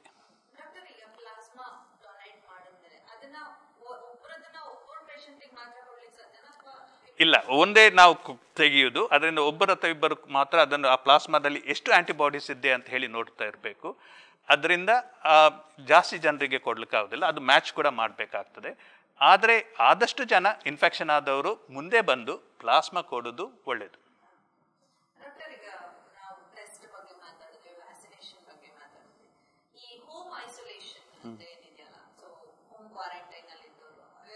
ಸುಮಾರು ಕಡೆ ನಾವು ಕೇಳಿದ ಮಟ್ಟಿಗೆ ಇಲ್ಲ ಹಾಸ್ಪಿಟಲ್ ಹೋಗ್ಲೇಬೇಕಾಗಿಲ್ಲ, ನಾವು ಮನೇಲೆ ಗುಣ ಮಾಡ್ಕೊಳ್ಬಹುದು. ಈ ಕೆಲವೊಂದು ಈ ಅಶ್ವಗಂಧ ಇರ್ಬೋದು, ಈ ಆಯುರ್ವೇದಿಕ್ ಅಥವಾ ಹೋಮ್ ಹರ್ಬಲ್ ಮೆಡಿಸಿನ್ಸ್ ಮುಖಾಂತರ ಅದು ಪೂರ್ತಿ ವಾಸಿ ಆಗ್ತದೆ, 14 days ಅಲ್ಲಿ ಕಂಪ್ಲೀಟ್ ವಾಸಿ ಆಗ್ತದೆ ಅನ್ನೋ ನ್ಯೂಸ್ ಇದೆ. ಹೌದಾ, ಇದು ಪ್ರೂವ್ಡ್ ಆಗಿದೆಯಾ ಅಥವಾ ಹೇಗೆ? ನಾವು ಈ ಆಯುರ್ವೇದದಲ್ಲಿ ನಾನು ಎಕ್ಸ್ಪರ್ಟ್ ಅಲ್ಲ, ಆದ್ದರಿಂದ ನಾನು ಅದನ್ನೇ ಮೊದಲೇ ಹೇಳ್ತೇನೆ. ಆದರೆ ನಾವು ಎರಡು ವಿಷಯವನ್ನು ಸೆಪ್ರೇಟ್ ಮಾಡಬೇಕು. ಯಾವ ಟ್ರೀಟ್ಮೆಂಟಿಗೆ ಪ್ರೂಫ್ ಇದೆಯಾ ಅದನ್ನು ನಾವು ಯಾವಾಗಲೂ ರೆಕಮೆಂಡ್ ಮಾಡಬೇಕು. ಕೆಲವು ಟ್ರೀಟ್ಮೆಂಟ್ ಅಂತ ತುಂಬ ಜನರು ಹೇಳ್ತಾರೆ, ಅದಕ್ಕೆ ಪ್ರೂಫ್ ಇರೋದಿಲ್ಲ. ಒಂದು ವೇಳೆ ಸಕ್ಸಸ್ ಆಗ್ಬೋದು, ಸಕ್ಸಸ್ ಆಗದೇ ಇರ್ಬೋದು, ನನಗೆ ಅದು ಹೇಳಲಿಕ್ಕೆ ಸಾಧ್ಯ ಇಲ್ಲ. ಆದರೆ ಏನು ಹೇಳ್ಬೋದು ಅಂತ ಹೇಳಿದರೆ, ಈ ಕೆಲವು ಆಯುರ್ವೇದಿಕ್ ಮೆಡಿಸಿನ್ಸ್ ಮತ್ತು ಬೇರೆ ನಮ್ಮ ಆಹಾರದಲ್ಲಿ ನಮ್ಮ ಇಮ್ಯುನಿಟಿಯನ್ನು ಇಂಪ್ರೂವ್ ಮಾಡ್ಬೋದು, ರೆಸಿಸ್ಟೆನ್ಸನ್ನು ಇಂಪ್ರೂವ್ ಮಾಡ್ಬೋದು. ಕೊರೋನಾ ವೈರಸ್ಗೆ ಬಾರದೆ ಹಾಗೆ ನಾವು ಇಮ್ಯುನಿಟಿಯನ್ನು ಇಂಪ್ರೂವ್ ಮಾಡ್ಬೋದು. ಅದು ಏನಂತ ಹೇಳಿದರೆ, ಫಾರ್ ಎಕ್ಸಾಂಪಲ್ ಶುಂಠಿ ಮತ್ತು ಹಳದಿ ಮತ್ತು ಬೆಳ್ಳುಳ್ಳಿ ಮತ್ತು ಅಶ್ವಗಂಧ ಇದನ್ನೆಲ್ಲ ನಾವು ತಗೊಂಡ್ರೆ ಅದು ನಮ್ಮ ಇಮ್ಯುನಿಟಿಯನ್ನು ಇಂಪ್ರೂವ್ ಮಾಡ್ತಾರಂತ ಆಯುರ್ವೇದದವರು ಹೇಳ್ತಾರೆ. ಆ್ಯಲೋಪ್ಯಾಥಿಕಲ್ಲಿ ಒಂದು 2-3 ಟ್ರೀಟ್ಮೆಂಟ್ ಇದೆ. ಒಂದು vitamin C 500 mg twice a day ತಗೊಳ್ಬೋದು, ಅಥವಾ ಜಿಂಕ್ ಅಂತ ಹೇಳಿದೆ, ಟ್ಯಾಬ್ಲೆಟ್ ಜಿಂಕ್, ಅದು 50 mg ಒನ್ಸ್ ಅ ಡೇ ತಗೊಳ್ಬೋದು. ಅದು ಕೂಡ ಇಮ್ಯುನಿಟಿಯನ್ನು ಅದು ಬೂಸ್ಟ್ ಮಾಡ್ತದೆ. ಟ್ರೀಟ್ಮೆಂಟ್ ಬಗ್ಗೆ ಆಯುರ್ವೇದದಲ್ಲಿ ಟ್ರೀಟ್ಮೆಂಟ್ ಮಾಡ್ಬೋದು ಅಂತ ಕೆಲವರೆಲ್ಲ ಹೇಳ್ತಾರೆ. ನನಗೆ ಅದು ಕನ್ಫರ್ಮೇಷನ್ ಮಾಡಲಿಕ್ಕೆ ಆಗೋದಿಲ್ಲ. ಯಾಕಂತ ಹೇಳಿದರೆ ನಾವು ಎವಿಡೆನ್ಸ್ ನೋಡಿದರೆ ಎವಿಡೆನ್ಸ್ ಅಷ್ಟು ಇಲ್ಲ. ಆದರೆ ನಮ್ಮ ಅಲೋಪತಿಕ್ ಮೆಡಿಸಿನಲ್ಲಿ ಈಗ ಕೆಲವೆಲ್ಲ ಹೊಸ ಟ್ರೀಟ್ಮೆಂಟ್ಗಳು ಬಂದಿದೆ. ಹೌದು, ವ್ಯಾಕ್ಸಿನೇಷನ್ ಇದು ಮುಖ್ಯ. ಇದು ವ್ಯಾಕ್ಸಿನೇಷನ್ ತಗೊಳ್ಳೋದು ನಾವು ಪ್ರಿವೆಂಟ್ ಮಾಡಲಿಕ್ಕೆ, ಇನ್ಫೆಕ್ಷನ್ನು ಪ್ರಿವೆಂಟ್ ಮಾಡಲಿಕ್ಕೆ. ಟ್ರೀಟ್ಮೆಂಟ್ ಕೊಡೋದು ಇನ್ಫೆಕ್ಷನ್ ಆದ ಮೇಲೆ ಅದನ್ನು ಗುಣ ಮಾಡಲಿಕ್ಕೆ. So the difference between vaccination is prevention, treatment is cure.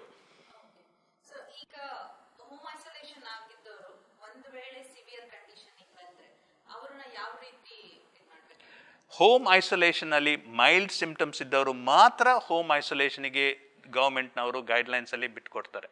Moderate symptoms ಮತ್ತು ಸಿವಿಯರ್ ಸಿಂಪ್ಟಮ್ಸ್ ಇದ್ದರೆ ನೀವು ಹಾಸ್ಪಿಟಲಲ್ಲೇ ಅಡ್ಮಿಟ್ ಮಾಡಬೇಕು. ಅದರಿಂದ ಆ ರಿಸ್ಕ್ ತಗೊಳ್ಳೇಬಾರ್ದು. ಖಾಲಿ ಮೈಲ್ಡ್ ಸಿಂಪ್ಟಮ್ಸ್ ಅಥವಾ ಎಸಿಂಪ್ಟಮ್ಯಾಟಿಕ್, ಈ ಇದರಲ್ಲಿ ನೀವೆಲ್ಲ ಪೇಪರಲ್ಲಿ ಕೇಳುವಿರಿ, ತುಂಬ ಜನ ಎಸಿಂಪ್ಟಮ್ಯಾಟಿಕ್ ಆಗಿ ಇರ್ತಾರೆ, ಸಿಂಪ್ಟಮ್ಸೇ ಇಲ್ಲ. ಅದು ಸಾಧ್ಯ. ಕೊರೋನಾ ವೈರಸಲ್ಲಿ ಸಿಂಪ್ಟಮ್ಸ್ ಇಲ್ಲದವರು ಕೂಡ ಇದ್ದಾರೆ, ಅವರು ಇನ್ನೂ ಕೂಡ ಇನ್ಫೆಕ್ಷಸ್ ಆಗಿರ್ತಾರೆ. ಅದರಿಂದ ಎಸಿಂಪ್ಟಮ್ಯಾಟಿಕ್ ಪ್ಲಸ್ ಮೈಲ್ಡ್ ಸಿಂಪ್ಟಮ್ಸ್ನವರಿಗೆ ಈಗ ಹೋಮ್ ಐಸೋಲೇಷನ್ ಮಾಡುವ ಚಾನ್ಸಸ್ ಇದೆ. ಆದರೆ ತುಂಬ ಗೈಡ್ಲೈನ್ಸ್ ಇದೆ, ಅದು ಯಾರಿಗೆ ಮಾಡಬೇಕಂತ ಹೇಳಿ. ನಾನು ಆಗಾಗಲೇ ಹೇಳಿದಾಗೆ 60 ವರ್ಷದಿಂದ ಕಡಿಮೆಯಾದವರು ಇರಬೇಕು, ಮೈಲ್ಡ್ ಸಿಂಪ್ಟಮ್ಸ್ ಮಾತ್ರ ಇರಬೇಕು, ಪ್ಲಸ್ ರೆಗ್ಯುಲರ್ ಮಾನಿಟರಿಂಗ್ ಇರಬೇಕು, ಮನೇಲಿ ರೂಮ್ ಸೆಪ್ರೇಟ್ ಆಗಿರಬೇಕು, ಬಾತ್ ಅಟ್ಯಾಚ್ಡ್ ಆಗಿರಬೇಕು, ಆಹಾರ ತಿನ್ನುವಾಗ ಕೇರ್ಫುಲ್ ಆಗಿರಬೇಕು. ಅದೆಲ್ಲ ಮಾಡಿದರೆ ಹೋಮ್ ಐಸೋಲೇಷನ್ ಮೈಲ್ಡ್ ಸಿಂಪ್ಟಮ್ಸಿಗೆ ಮಾತ್ರ ಆಗ್ತದೆ. ಮಾಡ್ರೇಟ್ ಸಿಂಪ್ಟಮ್ಸ್ ಅಥವಾ ಉಸಿರಾಟದ ತೊಂದರೆ ಇದ್ದರೆ ನೀವು ಹಾಸ್ಪಿಟಲಲ್ಲಿ ಮಾತ್ರ ಅಡ್ಮಿಟ್ ಆಗಬೇಕು.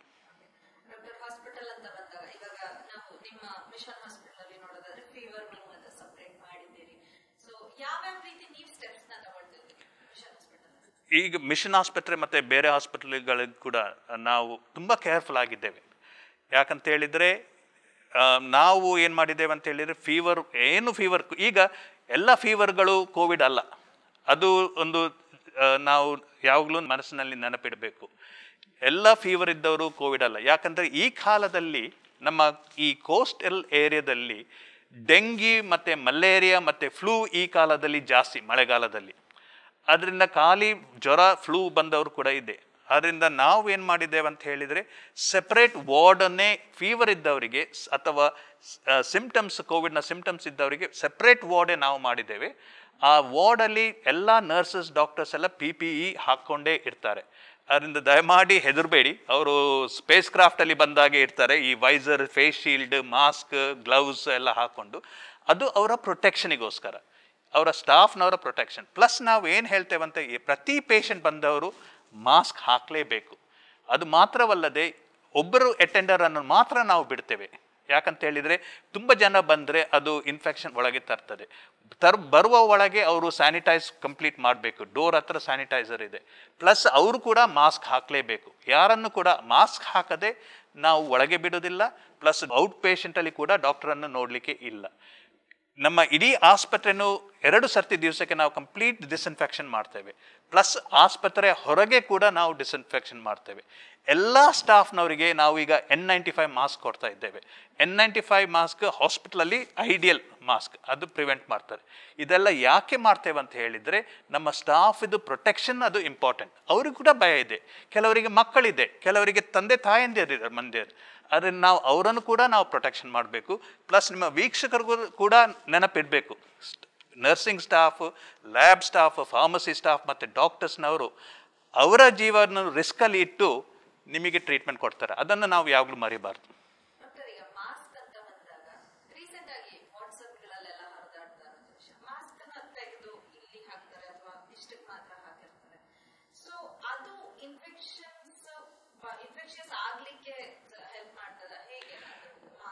ಮಾಸ್ಕ್ ಅನ್ನು ನೋಡಿ, ನಾವು ಯಾವಾಗಲೂ ಮೂಗಿನ ಮೇಲೆ ಹಾಕಬೇಕು, ಚಿನ್ನಿನ ಅಡಿಗೆ ಇರಬೇಕು. ಮೂಗು ಮತ್ತು ಬಾಯಿ ಅದು ಕವರ್ ಮಾಡಿಕೊಂಡು ಇರಬೇಕು, ಸರಿ ಫಿಟ್ ಹಾಕ್ಕೊಂಡು ಇರಬೇಕು ಮಾಸ್ಕ್ ಅದು. ಇಲ್ಲದಿದ್ದರೆ ಅದು ಆ ಮಾಸ್ಕ್ ಅದು ಯೂಸ್ ಆಗೋದಿಲ್ಲ. ಯಾರೆಲ್ಲ ಕೆಳಗೆ ಹಾಕ್ತಾರ ಆ ಮಾಸ್ಕ್ ಅದು ಯೂಸ್ ಆಗೋದಿಲ್ಲ. ಅವರು ಯಾಕೆ ಹಾಕ್ತಾರಂತ ಹೇಳಿ ಖಾಲಿ ಫೈನನ್ನು ಅವಾಯ್ಡ್ ಮಾಡಲಿಕ್ಕೆ ಅಷ್ಟೇ, ಬೇರೆ ಇನ್ನೊಬ್ಬರನ್ನು ಪ್ರಿವೆಂಟ್ ಮಾಡಲಿಕ್ಕೆ ಅವರು ಹಾಕೋದಲ್ಲ. ನಾವು ಎಲ್ಲರೂ ಮಾಸ್ಕ್ ಹಾಕಿದರೆ ನಾವು ಸೇಫ್ ಆಗಿ ಇರ್ತೇವೆ.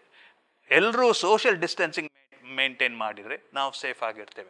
ನಾವು ಎಲ್ಲರೂ ಹೈಜಿನಿಕ್ ಪ್ರಿಕಾಷನ್ಸ್, ಇದನ್ನು ಸ್ಯಾನಿಟೈಸರ್ ಎಲ್ಲ ಇದು ಮಾಡಿ ಯೂಸ್ ಮಾಡಿದರೆ ನಾವು ಸೇಫ್ ಆಗಿರ್ತೇವೆ.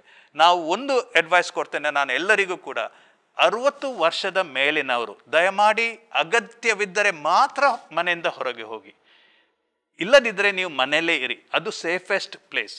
ಅದು ಮಾತ್ರವಲ್ಲದೆ ಯಾರಿಗೆ ಹಾರ್ಟ್ ಡಿಸೀಸ್ ಇದೆ, ಡಯಾಬಿಟೀಸ್ ಇದೆ, ಬ್ಲಡ್ ಪ್ರೆಷರ್ ಇದೆ, ಕಿಡ್ನಿ ಡಿಸೀಸ್ ಇದೆ, ಕ್ಯಾನ್ಸರ್ ಡ್ರಗ್ಸ್ ತಗೊಳ್ತಾ ಇದ್ದಾರೆ, ಅವರು ಸಸೆಪ್ಟಬಲ್, ರಿಸ್ಕ್ ಅವರು. ಅದರಿಂದ ಅವರು ಕೂಡ ಮನೆಯಿಂದ ಕಡಿಮೆಯಾಗಿ ಹೋಗಬೇಕು. ಪ್ರೆಗ್ನೆಂಟ್ ಲೇಡೀಸ್ ಕೂಡ ಆದಷ್ಟು ಕೇರ್ಫುಲ್ ಆಗಿ ಇರಬೇಕು. ಯಾಕಂತ ಹೇಳಿದರೆ ಈಗ ಒಂದು ನಮಗೆ ಹೊಸ ಎವಿಡೆನ್ಸ್ ಬಂದಿದೆ. ಮುಂಚೆ ನಾವು ನೆನೆಸಿದ್ದೆವು ಪ್ರೆಗ್ನೆನ್ಸಿಯಲ್ಲಿ ತಾಯಿಯಿಂದ ಮಗುವಿಗೆ ಟ್ರಾನ್ಸ್ಫರ್ ಆಗೋದಿಲ್ಲ ಅಂಥೇಳಿ. ಈಗ ಒಂದು 2 ಕೇಸ್ ರಿಪೋರ್ಟ್ ಆಗಿದೆ, ಅದು ಟ್ರಾನ್ಸ್ಫರ್ ಆದ ಕತೆ. ಆದ್ದರಿಂದ ನಾವು ಆದಷ್ಟು ಕೇರ್ಫುಲ್ ಆಗಿ ನಾವು ಇಟ್ಕೊಳ್ಬೇಕು.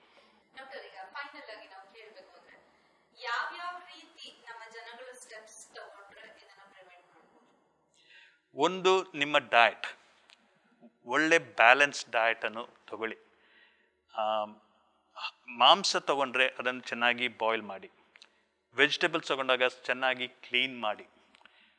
2ನೇದು, ನಾವು ಹೊರಗೆ ಹೋಗುವಾಗ ನಾವು ಕೇರ್ಫುಲ್ ಆಗಿರಬೇಕು. ದಯಮಾಡಿ ಕ್ರೌಡೆಡ್ ಪ್ಲೇಸನ್ನು ಅವಾಯ್ಡ್ ಮಾಡಿ. ಮಾರ್ಕೆಟಿಗೆ ಹೋಗುವಾಗ ಅಥವಾ ಶಾಪಿಗೆ ಹೋಗುವಾಗ ಮಧ್ಯಾಹ್ನ ಹೊತ್ತಲ್ಲಿ ಹೋಗಿ, ಕಡಿಮೆ ಜನ ಇದ್ದಾಗ ಆದಷ್ಟು ಹೋದರೆ ಬೆಟರ್. ಆದ್ದರಿಂದ ನಾವು ಜನರನ್ನು ಆದಷ್ಟು ಅವಾಯ್ಡ್ ಮಾಡಬೇಕು. ಬಸ್ಸಲ್ಲಿ ಟ್ರಾವೆಲ್ ಮಾಡುವಾಗ ನೀವು ಕೇರ್ಫುಲ್ ಆಗಿರಬೇಕು. ಯಾಕಂತ ಹೇಳಿದರೆ ಬಸ್ ಫುಲ್ ಆದರೆ ಆ ಸೋಷಿಯಲ್ ಡಿಸ್ಟೆನ್ಸಿಂಗ್ ಅದು ಮಾಡಲಿಕ್ಕೆ ಆಗೋದಿಲ್ಲ. ಅದರಿಂದ ಅದರಲ್ಲಿ ಕೇರ್ಫುಲ್ ಆಗಿರಬೇಕು. ಮಾಸ್ಕನ್ನು ನೀವು ಯಾವಾಗಲೂ ಹಾಕ್ಕೊಂಡಿರಿ. ಹೊರಗೆ ಹೋಗುವಾಗ, ಮನೆಯಿಂದ ಹೊರಗೆ ಹೋಗುವಾಗ ಮಾಸ್ಕ್ ಹಾಕದೆ ನೀವು ಖಂಡಿತ ಹೊರಗೆ ಹೋಗಬೇಡಿ. ನೀವು ಹೋದಾಗ ನೀವು ಸೋಷಿಯಲ್ ಡಿಸ್ಟೆನ್ಸಿಂಗ್ ನೀವು ಮೇಂಟೈನ್ ಮಾಡಿ.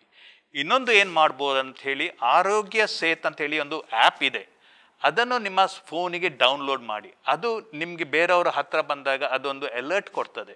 ಅದನ್ನು ನಿಮಗೆ ಅದು ಗೊತ್ತಾಗ, ಅದನ್ನೆಲ್ಲರೂ ಅದನ್ನು ಡೌನ್ಲೋಡ್ ಮಾಡಿ. ಪ್ಲಸ್ ಯಾವಾಗಲೂ ಎಂಥದ್ದು ಮುಟ್ಟಿದರೂ ಕೂಡ ನೀವು ಆ ಸ್ಯಾನಿಟೈಸರ್, ನಾನು ಕಿಶೆಲೇ ಇಟ್ಕೊಳ್ತೇನೆ ಒಂದು ಸಣ್ಣ ಬಾಟಲ್ ಸ್ಯಾನಿಟೈಸರ್, ಏನು ಮುಟ್ಟಿದರೂ ಕೂಡ ಕೈಯನ್ನು ಸ್ಯಾನಿಟೈಸರಲ್ಲಿ ನೀವು ಕ್ಲೀನ್ ಮಾಡಿ. ಇದು ಮುಖ್ಯ. ಅದು ಮಾತ್ರ ಎಕ್ಸ್ಟ್ರಾ ಪ್ರಿಕಾಷನ್ಸ್ ಏನು ಮಾಡಬೇಕಂತ ಹೇಳಿದರೆ, ನಾವು ನಮ್ಮ ತಂದೆ ತಾಯಂದಿರನ್ನು, 60 ವರ್ಷಕ್ಕಿಂತ ಜಾಸ್ತಿ ಇದ್ದವರನ್ನು ನಾವು ಅವರನ್ನು ಕೇರ್ ಮಾಡಬೇಕು. ಈ ಟೈಮಲ್ಲಿ ನಾವು ಅವರಿಗೆ ಶಾಪಿಂಗ್ ಮಾಡಿ ತಂದು ಕೊಡಬೇಕು. ಅವರು ಆದಷ್ಟುವಾಗಿ ಮನೆಯಲ್ಲೇ ಸೇಫ್ ಆಗಿರಬೇಕು. ಪ್ರೆಗ್ನೆಂಟ್ ಲೇಡೀಸ್ ಸಹ ಆದಷ್ಟು ಕಡಿಮೆ ಹೊರಗೆ ಹೋಗಬೇಕು. ಆಸ್ಪತ್ರೆಗೆ ಅಗತ್ಯವಿದ್ದರೆ ಮಾತ್ರ ಹೋಗಿ. ಯಾಕಂತೇಳಿ ಇನ್ನೊಂದು ಪ್ರಾಬ್ಲಮ್ ಏನಿದೆ ಅಂತ ಹೇಳಿದರೆ, ಕೆಲವರು ಆಸ್ಪತ್ರೆಗೆ ಹೋಗದೇ ಇರ್ತಾರೆ. ಕೆಮ್ಮು ಜ್ವರ ಬಂದ ಕೂಡಲೇ ಜನರಿಗೆ ಭಯ ಆಗಿ, ನಾನು ಆಸ್ಪತ್ರೆಗೆ ಹೋದರೆ ಕೋವಿಡ್ ಟೆಸ್ಟ್ ಮಾಡಿ ನನ್ನನ್ನು ಕ್ವಾರಂಟೈನಲ್ಲಿ ಹಾಕ್ತಾರಂತ ಹೆದರಿಕೆಯಿಂದ ನಾವು ಕೆಲವು ಮರಣಗಳನ್ನು ನೋಡಿದ್ದೇವೆ. ಯಾಕಂತ ಹೇಳಿದರೆ ಪೇಷಂಟ್ಸ್ ಅವರು ತುಂಬ ಡಿಲೇ ಮಾಡ್ತಾರೆ ಆಸ್ಪತ್ರೆಗೆ ಬರೋದು. ಅದು ಮಾಡಬೇಡಿ. ಏನಾದರೂ ಇದ್ದರೆ ನಮ್ಮ ಮಿಷನ್ ಹಾಸ್ಪಿಟಲಲ್ಲಿ ನಾವು ಮೊಬೈಲ್ ಫೋನ್ ಕೂಡ ನಾವು ಟೆಲಿಕನ್ಸಲ್ಟೇಷನ್ ಕೊಡ್ತೇವೆ. ಕೇಳಿ, ಅಡ್ವೈಸ್ ತಗೊಳ್ಳಿ. ಗೌರ್ಮೆಂಟ್ ಕೂಡ ಹೆಲ್ಪ್ ಲೈನ್ ಇದೆ. ನೀವು ದಯಮಾಡಿ ನಿಮಗೆ ಕೆಮ್ಮು ಜ್ವರ ಉಸಿರಾಟದ ತೊಂದರೆಗಳಿದ್ದರೆ ದಯಮಾಡಿ ನೀವು ಆಸ್ಪತ್ರೆಗೆ ಹೋಗಿ ಕನ್ಸಲ್ಟ್ ಮಾಡಿ. ಯಾಕಂತ ಹೇಳಿದರೆ ನೀವು ಡಿಲೇ ಮಾಡಿದರೆ ನಿಮಗೆ ಅಪಾಯ ಇದೆ. ಅದರಿಂದ ದಯಮಾಡಿ ಆದಷ್ಟು ಬೇಗ ಕನ್ಸಲ್ಟ್ ಮಾಡಿ. ಮತ್ತು ಡಯಾಬಿಟೀಸ್, ಶುಗರ್ ಮತ್ತು ಹಾರ್ಟ್ ಡಿಸೀಸಲ್ಲಿದ್ದರು ಆಗಾಗ ಇನ್ನೂ ಕೂಡ ಚೆಕ್ ಮಾಡಿ. ಯಾಕಂದರೆ ಅದು ಇಂಪಾರ್ಟೆಂಟ್. ಅದರಿಂದ ನಿಮ್ಮ ಆರೋಗ್ಯ ನಿಮ್ಮ ಕೈಯಲ್ಲಿದೆ. ಪ್ಲಸ್ ಒಂದು ನಾನು ಯಾವಾಗಲೂ ಹೇಳ್ತೇನೆ ಅಂತ ಹೇಳಿದರೆ, ದೇವರ ಮೇಲೆ ವಿಶ್ವಾಸ ಇಡಿ.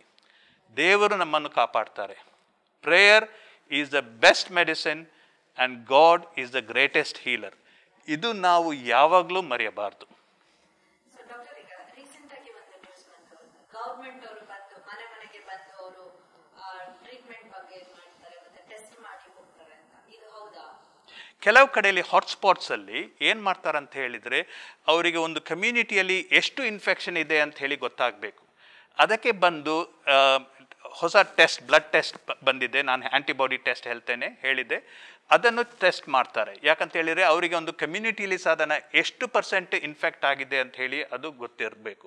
ಅದರಿಂದ ಅದನ್ನು ಮಾಡ್ತಾರೆ. ಪ್ಲಸ್ ಕೆಲವು ಕಡೆಯಲ್ಲಿ ಕಂಟೈನ್ಮೆಂಟ್ ಝೋನ್ಸಲ್ಲಿ ಎಲ್ಲ ಆಶಾ ವರ್ಕರ್ಸ್ ಎಲ್ಲ ಹೋಗಿ ಎಲ್ಲರ ಹತ್ರ ಹಿಸ್ಟ್ರಿ ತಗೊಳ್ತಾರೆ. ಇದು ಒಳ್ಳೆ ಕಾರಣ, ಒಳ್ಳೆ ರೀಸನ್ಸ. ಅದರಿಂದ ನಾವು ಅವರೊಟ್ಟಿಗೆ ಕೋಆಪರೇಟ್ ಮಾಡಬೇಕು. ನಾವು ಬೆಂಗಳೂರಲ್ಲಿ ನಾವು ನೋಡಿದೆವು, ಈ ಕೆಲವು ವರ್ಕರ್ಸ್ ಬಂದಾಗ ಅವರನ್ನು ಹೊಡೆದು ಓಡಿಸಿದ್ದು ಕೂಡ ಇದೆ.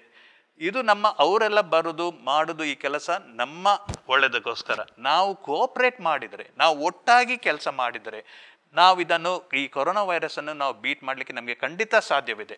ಆದರೆ ನಾವು ನಮ್ಮ ಜವಾಬ್ದಾರಿ ತಗೊಳ್ಬೇಕು. ಗೌರ್ಮೆಂಟ್ ಒಟ್ಟಿಗೆ ನಾವು, ಯಾವ ಗೌರ್ಮೆಂಟ್ ಆದರೂ ಕೂಡ ಅದನ್ನು ಬಿಟ್ಟು, ನಾವು ಪಾಲಿಟಿಕ್ಸ್ ಬಿಟ್ಟು, ನಾವು ಗೌರ್ಮೆಂಟ್ ಒಟ್ಟಿಗೆ ನಾವು ಸಹಕಾರ ಮಾಡಿ, ನಾವು ಕೋಆಪರೇಟ್ ಮಾಡಿ ನಾವು ಈ ಮುಂದೆ ಹೋಗಬೇಕು.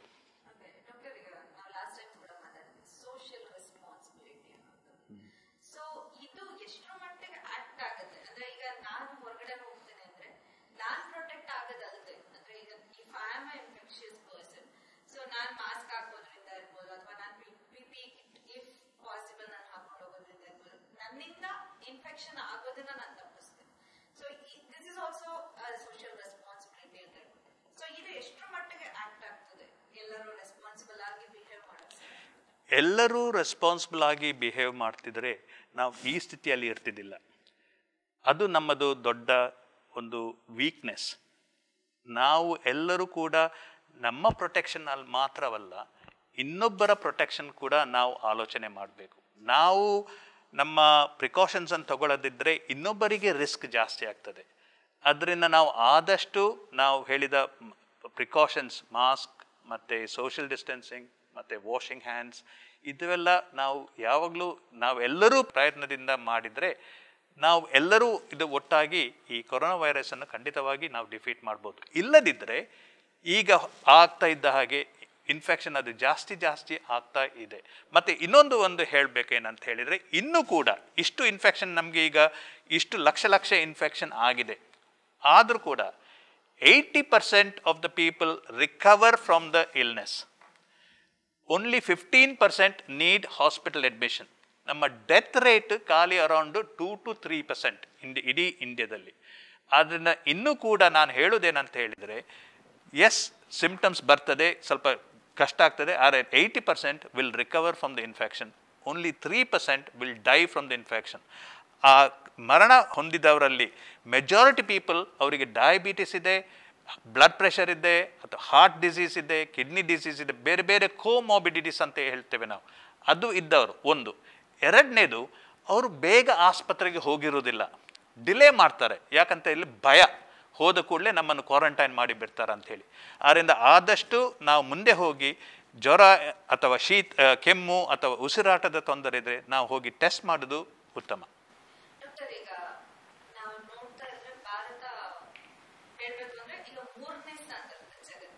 ಹೌದು.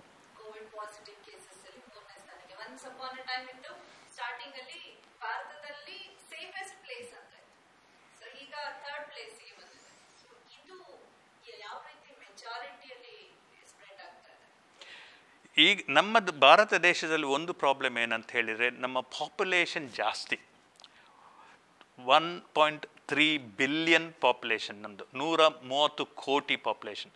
ಬೇರೆ ಬೇರೆ ದೇಶಗಳು ಇಷ್ಟು ಪಾಪ್ಯುಲೇಷನ್ ಇಲ್ಲ. ಅದು ಒಂದು ದೊಡ್ಡ ಪ್ರಾಬ್ಲಮ್. ಒಂದು. ಎರಡನೇ ಪ್ರಾಬ್ಲಮ್ ಏನಂತ ಹೇಳಿದರೆ, ನಮ್ಮದು ಒಂದು ಮನೆಯಲ್ಲಿ ತುಂಬ ಜನಗಳು ಇರ್ತೇವೆ ನಾವು, ನಮ್ಮ ಪಾಪ್ಯುಲೇಷನ್ ಡೆನ್ಸಿಟಿ ಜಾಸ್ತಿ ಇರ್ತದೆ. ಅದರಿಂದ ನಾವು ನೋಡುವಾಗ ಹೆಚ್ಚಾದ ಇನ್ಫೆಕ್ಷನ್ ಜಾಸ್ತಿ ಇರೋದು ಸಿಟೀಸಲ್ಲಿ. ಬೆಂಗಳೂರು, ಚೆನ್ನೈ, ಡೆಲ್ಲಿ, ಮುಂಬೈ, ಅಹಮದಾಬಾದ್, ಹೈದ್ರಾಬಾದ್ ಎಲ್ಲ ಸಿಟೀಸಲ್ಲಿ. ಯಾಕಂತ ಹೇಳಿದರೆ ಸಿಟೀಸಲ್ಲಿ ನಾವೆಲ್ಲ ಕ್ಲೋಸ್ ಆಗಿ ಇರ್ತೇವೆ, ಡೆನ್ಸಿಟಿ ಆಫ್ ಪಾಪ್ಯುಲೇಷನ್ ಜಾಸ್ತಿ ಇದೆ. ಪ್ಲಸ್ ನಾವು ಪ್ರಿಕಾಷನ್ಸ್ ಸರಿ ತೆಗಿತಾ ಇಲ್ಲ, ಅದರಿಂದ ಹರಡುವ ಚಾನ್ಸಸ್ ಜಾಸ್ತಿ ಇದೆ. ಭಾರತ ದೇಶದಲ್ಲಿ ನಾವು ಆ ಪಾಪ್ಯುಲೇಷನ್ ನಂಬರ್ ಆಫ್ ಪೀಪಲ್ ಮತ್ತು ಪಾಪ್ಯುಲೇಷನ್ ಡೆನ್ಸಿಟಿ ಜಾಸ್ತಿ ಆದದ್ರಿಂದ ನಮಗೆ ರಿಸ್ಕ್ ಸ್ವಲ್ಪ ಜಾಸ್ತಿ ಇದೆ. ಅದರಿಂದ ನಾವು ಆದಷ್ಟು ಪ್ರಿಕಾಷನ್ ತಗೊಳ್ಬೇಕು.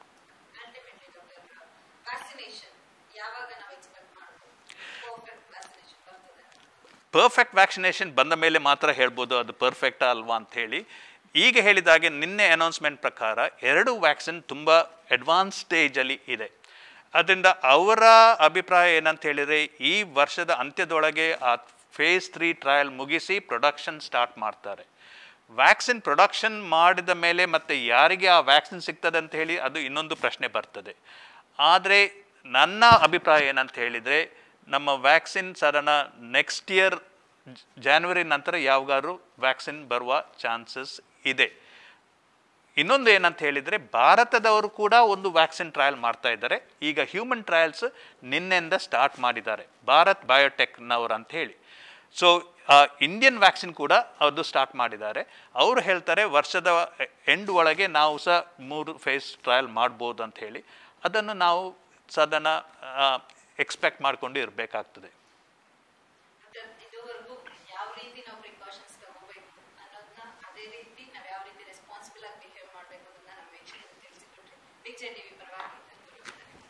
Thank you. ಪ್ರೀತಿಯ ದೇವಜನರೇ, ನನ್ನ ಪ್ರೀತಿಯ ಸಹೋದರ ಸಹೋದರಿಯರೇ, ಇದುವರೆಗೂ ನಾವು ನೋಡಿದ್ವಿ ಈ ಕೋವಿಡ್-19 ಕೊರೋನಾ ಅನ್ನೋದು ಯಾವ ರೀತಿಯಲ್ಲಿ ಸ್ಪ್ರೆಡ್ ಆಗ್ತದೆ, ನಾವು ಎಷ್ಟು ರೆಸ್ಪಾನ್ಸಿಬಲ್ ಆಗಿ ಇರಬೇಕು, ಎಷ್ಟು ರೆಸ್ಪಾನ್ಸಿಬಲ್ ಆಗಿ ಬಿಹೇವ್ ಮಾಡಬೇಕು ಅನ್ನೋದು. ಇದು ದುರಂತ ಅಂತ ಹೇಳಲಿಕ್ಕೆ ಸಾಧ್ಯ ಇಲ್ಲ. ದೇವರು ಏನೋ ಒಂದು ಉದ್ದೇಶ ಇಟ್ಟಿದ್ದಾರೆ, ನಮ್ಮನ್ನೆಲ್ಲ ಆತನ ಕಡೆಗೆ ತಿರುಗಿಸ್ಕೊಳ್ಳಿಕ್ಕೆ ಪ್ರಯತ್ನ ಪಡುವ ನಾವು ಕೂಡ. ಪ್ರಿಯರೇ, ನಾನು ಹೇಳೋದು ಬಂದೆ, ಇಂಗ್ಲಿಷ್ ನಲ್ಲಿ ಒಂದು ಪ್ರವರ್ಬ್ ಇದೆ, ಲೀವ್ ಅಂಡ್ ಲೆಟ್ ಲೀವ್. ನೀನು ಬದುಕು, ಮತ್ತೊಬ್ಬರನ್ನು ಬದುಕಿಸು. ನಾವು ಮಾಸ್ಕ್ ಹಾಕಿ ಸೋಷಿಯಲ್ ರೆಸ್ಪಾನ್ಸಿಬಿಲಿಟಿಯಲ್ಲಿ ನಡೆದುಕೊಳ್ಳೋದ್ರಿಂದ ನಾವು ಮಾತ್ರ ಸೇಫ್ ಆಗೋದಲ್ಲ, ನಮ್ಮ ಸುತ್ತ ಇರೋರ್ನು ಕೂಡ ನಾವು ಸೇಫ್ ಮಾಡ್ತೀವಿ. ಬೇರೆ ನಾವು ಹೊರಗಡೆ ಉದ್ದೇಶ ಇಲ್ಲದೆ ಹೋಗೋದು ಬೇಡ. ಮನೆಯೊಳಗೆ ಸೇಫ್ ಆಗಿ ದೇವರ ಸನ್ನಿಧಾನದಲ್ಲಿ ಪ್ರಾರ್ಥನೆಗಳಲ್ಲಿ ನಮ್ಮ ಡಾಕ್ಟರ್ಸ್ ಇರ್ಬೋದು, ನರ್ಸಸ್ ಇರ್ಬೋದು, ಹೌಸ್ ಕೀಪಿಂಗ್ ಡಿಪಾರ್ಟ್ಮೆಂಟ್ಸ್ ಇರ್ಬೋದು, ಫ್ರಂಟ್ ಲೈನ್ ಅಲ್ಲಿ ಕೆಲಸ ಮಾಡೋ ಪ್ರತಿಯೊಬ್ಬರನ್ನ ಪ್ರಾರ್ಥನೆಯಲ್ಲಿಟ್ಟು ಅವರ ಪ್ರೊಟೆಕ್ಷನ್ಗಾಗಿ ದೇವರು ಮಾಡುವಂತ ಅದ್ಭುತ ಕಾರ್ಯಗಳನ್ನ ನೋಡೋಣ. ಅದೇ ರೀತಿ ಒಂದು ರಿಕ್ವೆಸ್ಟ್ ನಾನು ಮಾಡ್ಲಿಕ್ಕೆ ಇಷ್ಟಪಡ್ತೀನಿ. ಈಗಾಗಲೇ ಕೋವಿಡ್-19 ಪಾಸಿಟಿವ್ ಬಂದು ರಿಕವರ್ ಆಗಿರೋ ಅಂತವ್ರು ದಯವಿಟ್ಟು ನಿಮ್ಮ ಪ್ಲಾಸ್ಮಾಗಳನ್ನ ಬಂದು ಕೊಡಿ. ಯಾಕೆಂದ್ರೆ ದೇವರು ನಮಗೆ ಕೊಟ್ಟಿರೋದು ನಾವು ರಕ್ಷಣೆ ಹೊಂದಿದ್ದು ಮತ್ತೊಬ್ಬರನ್ನ ರಕ್ಷಿಸ್ಲಿಕ್ಕೆ ಅಂತ ಹೇಳ್ತದೆ. ದೇವರ ವಾಕ್ಯನ ಹೇಳ್ತದೆ, ಯೇಸು ಸ್ವಾಮಿ ನಮ್ಮನ್ನ ರಕ್ಷಿಸಿದ್ದು ನಾವು ಮತ್ತೊಬ್ಬರನ್ನ ರಕ್ಷಣೆ ಕಡೆಗೆ ನಡೆಸಬೇಕು ಅನ್ನೋದಕ್ಕೆ. ಇದು ಕೂಡ ಅದಕ್ಕೆ ದಾರಿ ಆಗ್ಬೋದು. ನೀವು ಪ್ಲಾಸ್ಮಾನ ಕೊಡೋದ್ರಿಂದ ಎಷ್ಟೋ ಜೀವಗಳು ಉಳಿಲಿಕ್ಕೆ ನೀವು ಕೂಡ ಕಾರಣ ಆಗ್ತೀರಾ. This is nothing but a blood donation ತರ. ಬ್ಲಡ್ ಡೊನೇಷನ್ ತರ ನೀವು ಸ್ವತಃ ನೀವೇ ಹೋಗಿ ಕೊಡುವಾಗ ಒಬ್ಬರ ಜೀವದ ಬಗ್ಗೆ ನೀವು ಎಷ್ಟು ಕೇರ್ ಮಾಡ್ತೀರಾ ಅನ್ನೋಂಥದ್ದು ಕೂಡ ಅಲ್ಲಿ ಮ್ಯಾಟರ್ ಆಗ್ತದೆ. ಪ್ರಿಯರೇ, ದಯವಿಟ್ಟು ಈ ವಿಷಯನ ನೆಗ್ಲೆಕ್ಟ್ ಮಾಡಬೇಡಿ. ಯಾರಾದ್ರೂ ನಿಮಗೆ ಗೊತ್ತಿರೋರು, ನೀವು ಇಲ್ಲ ಅಂತಂದ್ರೂ ನಿಮಗೆ ಗೊತ್ತಿರೋರು ಯಾರಾದ್ರೂ ಕೋವಿಡ್ ಪಾಸಿಟಿವ್ ಇಂದ ರಿಕವರ್ ಆಗಿರೋರಿದ್ರೆ ದಯವಿಟ್ಟು ಅವ್ರನ್ನ ಪ್ಲಾಸ್ಮಾ ಕೊಡ್ಲಿಕ್ಕೆ ಪ್ರೇರೇಪಿಸ್ರಿ. ಹಾಸ್ಪಿಟಲ್ಗಳಲ್ಲಿ ಎಲ್ಲಾ ಅವೈಲಬಿಲಿಟೀಸ್ ಇದೆ. ಫ್ರೀ ಮೆಡಿಸಿನ್ ಬೇಕು ಅನ್ನೋರು ಯಾವ ರೀತಿ ಲೆಟರ್ ನ ತಗೊಳ್ಬೇಕು ಗವರ್ಮೆಂಟ್ ಹಾಸ್ಪಿಟಲ್ ಇಂದ, ಯಾವ ರೀತಿಯಲ್ಲಿ ಗವರ್ಮೆಂಟ್ ಹೆಲ್ಪ್ ಮಾಡ್ತಾ ಇದೆ ಎಲ್ಲದನ್ನ ಡಾಕ್ಟರ್ ಆಲ್ರೆಡಿ ತಿಳಿಸಿಕೊಟ್ಟಿದ್ದಾರೆ. ಸೋಷಿಯಲ್ ರೆಸ್ಪಾನ್ಸಿಬಿಲಿಟಿ ಮರೆಯದೆ ನೀವು ಹೊರಗಡೆ ಹೋಗುವಾಗ್ಲೂ ಸೋಷಿಯಲ್ ಡಿಸ್ಟೆನ್ಸಿಂಗ್, ಸ್ಯಾನಿಟೈಸಿಂಗ್. ಅದೇ ರೀತಿ ಮಾಸ್ಕ್ ಗಳನ್ನ ದಯವಿಟ್ಟು ನಿಮ್ಮ ಮೂಗು ಮತ್ತೆ ಗದ್ದವನ್ನ ಕವರ್ ಮಾಡ್ಲಿಕ್ಕೆ ದಯವಿಟ್ಟು ಯಾವಾಗ್ಲೂ ಯೂಸ್ ಮಾಡಿ. ಯಾವುದೇ ಫೈನ್ ಗಳನ್ನ ಇದ್ ಮಾಡ್ಲಿಕ್ಕಲ್ಲ, ಜೀವ ಹೋಗೋದನ್ನ ತಡಿತಾ ಇದ್ದೀರಾ ನೀವು ಮಾಸ್ಕ್ ಗಳಿಂದ. ದಯವಿಟ್ಟು ಅದನ್ನ ನೆನಪಲ್ಲಿ ಇಟ್ಕೊಳ್ಳಿ. ಅದೇ ರೀತಿ ಹೊರಗಡೆ ಹೋಗೋದನ್ನ ಆದಷ್ಟು ಕಮ್ಮಿ ಮಾಡಿ. 60 ವರ್ಷ ಮೇಲ್ಪಟ್ಟವರು, ಅದೇ ರೀತಿ ಚಿಕ್ಕ ಮಕ್ಕಳು 10 ವರ್ಷದಿಂದ ಒಳಗಿರುವಂತ ಮಕ್ಕಳನ್ನ ಯಾವುದೇ ಕಾರಣಕ್ಕೂ ಆಚೆ ಕಳಿಸ್ಬೇಡಿ. ಇದ್ದವರು ನಾವು ಯೂತ್ಸ್ ಆಗಿ ನಮ್ಮ ರೆಸ್ಪಾನ್ಸಿಬಿಲಿಟಿಯಿಂದ ನಡ್ಕೊಳ್ಳೋಣ. ಅದೇ ರೀತಿ ದೇವರಲ್ಲಿ ಪ್ರಾರ್ಥಿಸೋಣ. ದೇವರು ಆದಷ್ಟು ಬೇಗ ಈ ಸಿಚುಯೇಷನ್ ಇಂದ ನಮ್ಗೆ ಬಿಡುಗಡೆ ಕೊಡ್ಲಿಕ್ಕಿದ್ದಾನೆ. ದೇವರನ್ನ ನಿರೀಕ್ಷಿಸುವವರು ಎಂದಿಗೂ ಆಶಾಭಂಗ ಪಡುವುದೇ ಇಲ್ಲ ಪ್ರಿಯರೇ. ಆತನನ್ನ ನಿರೀಕ್ಷಿಸೋಣ, ಆತನಲ್ಲಿ ಉತ್ತರ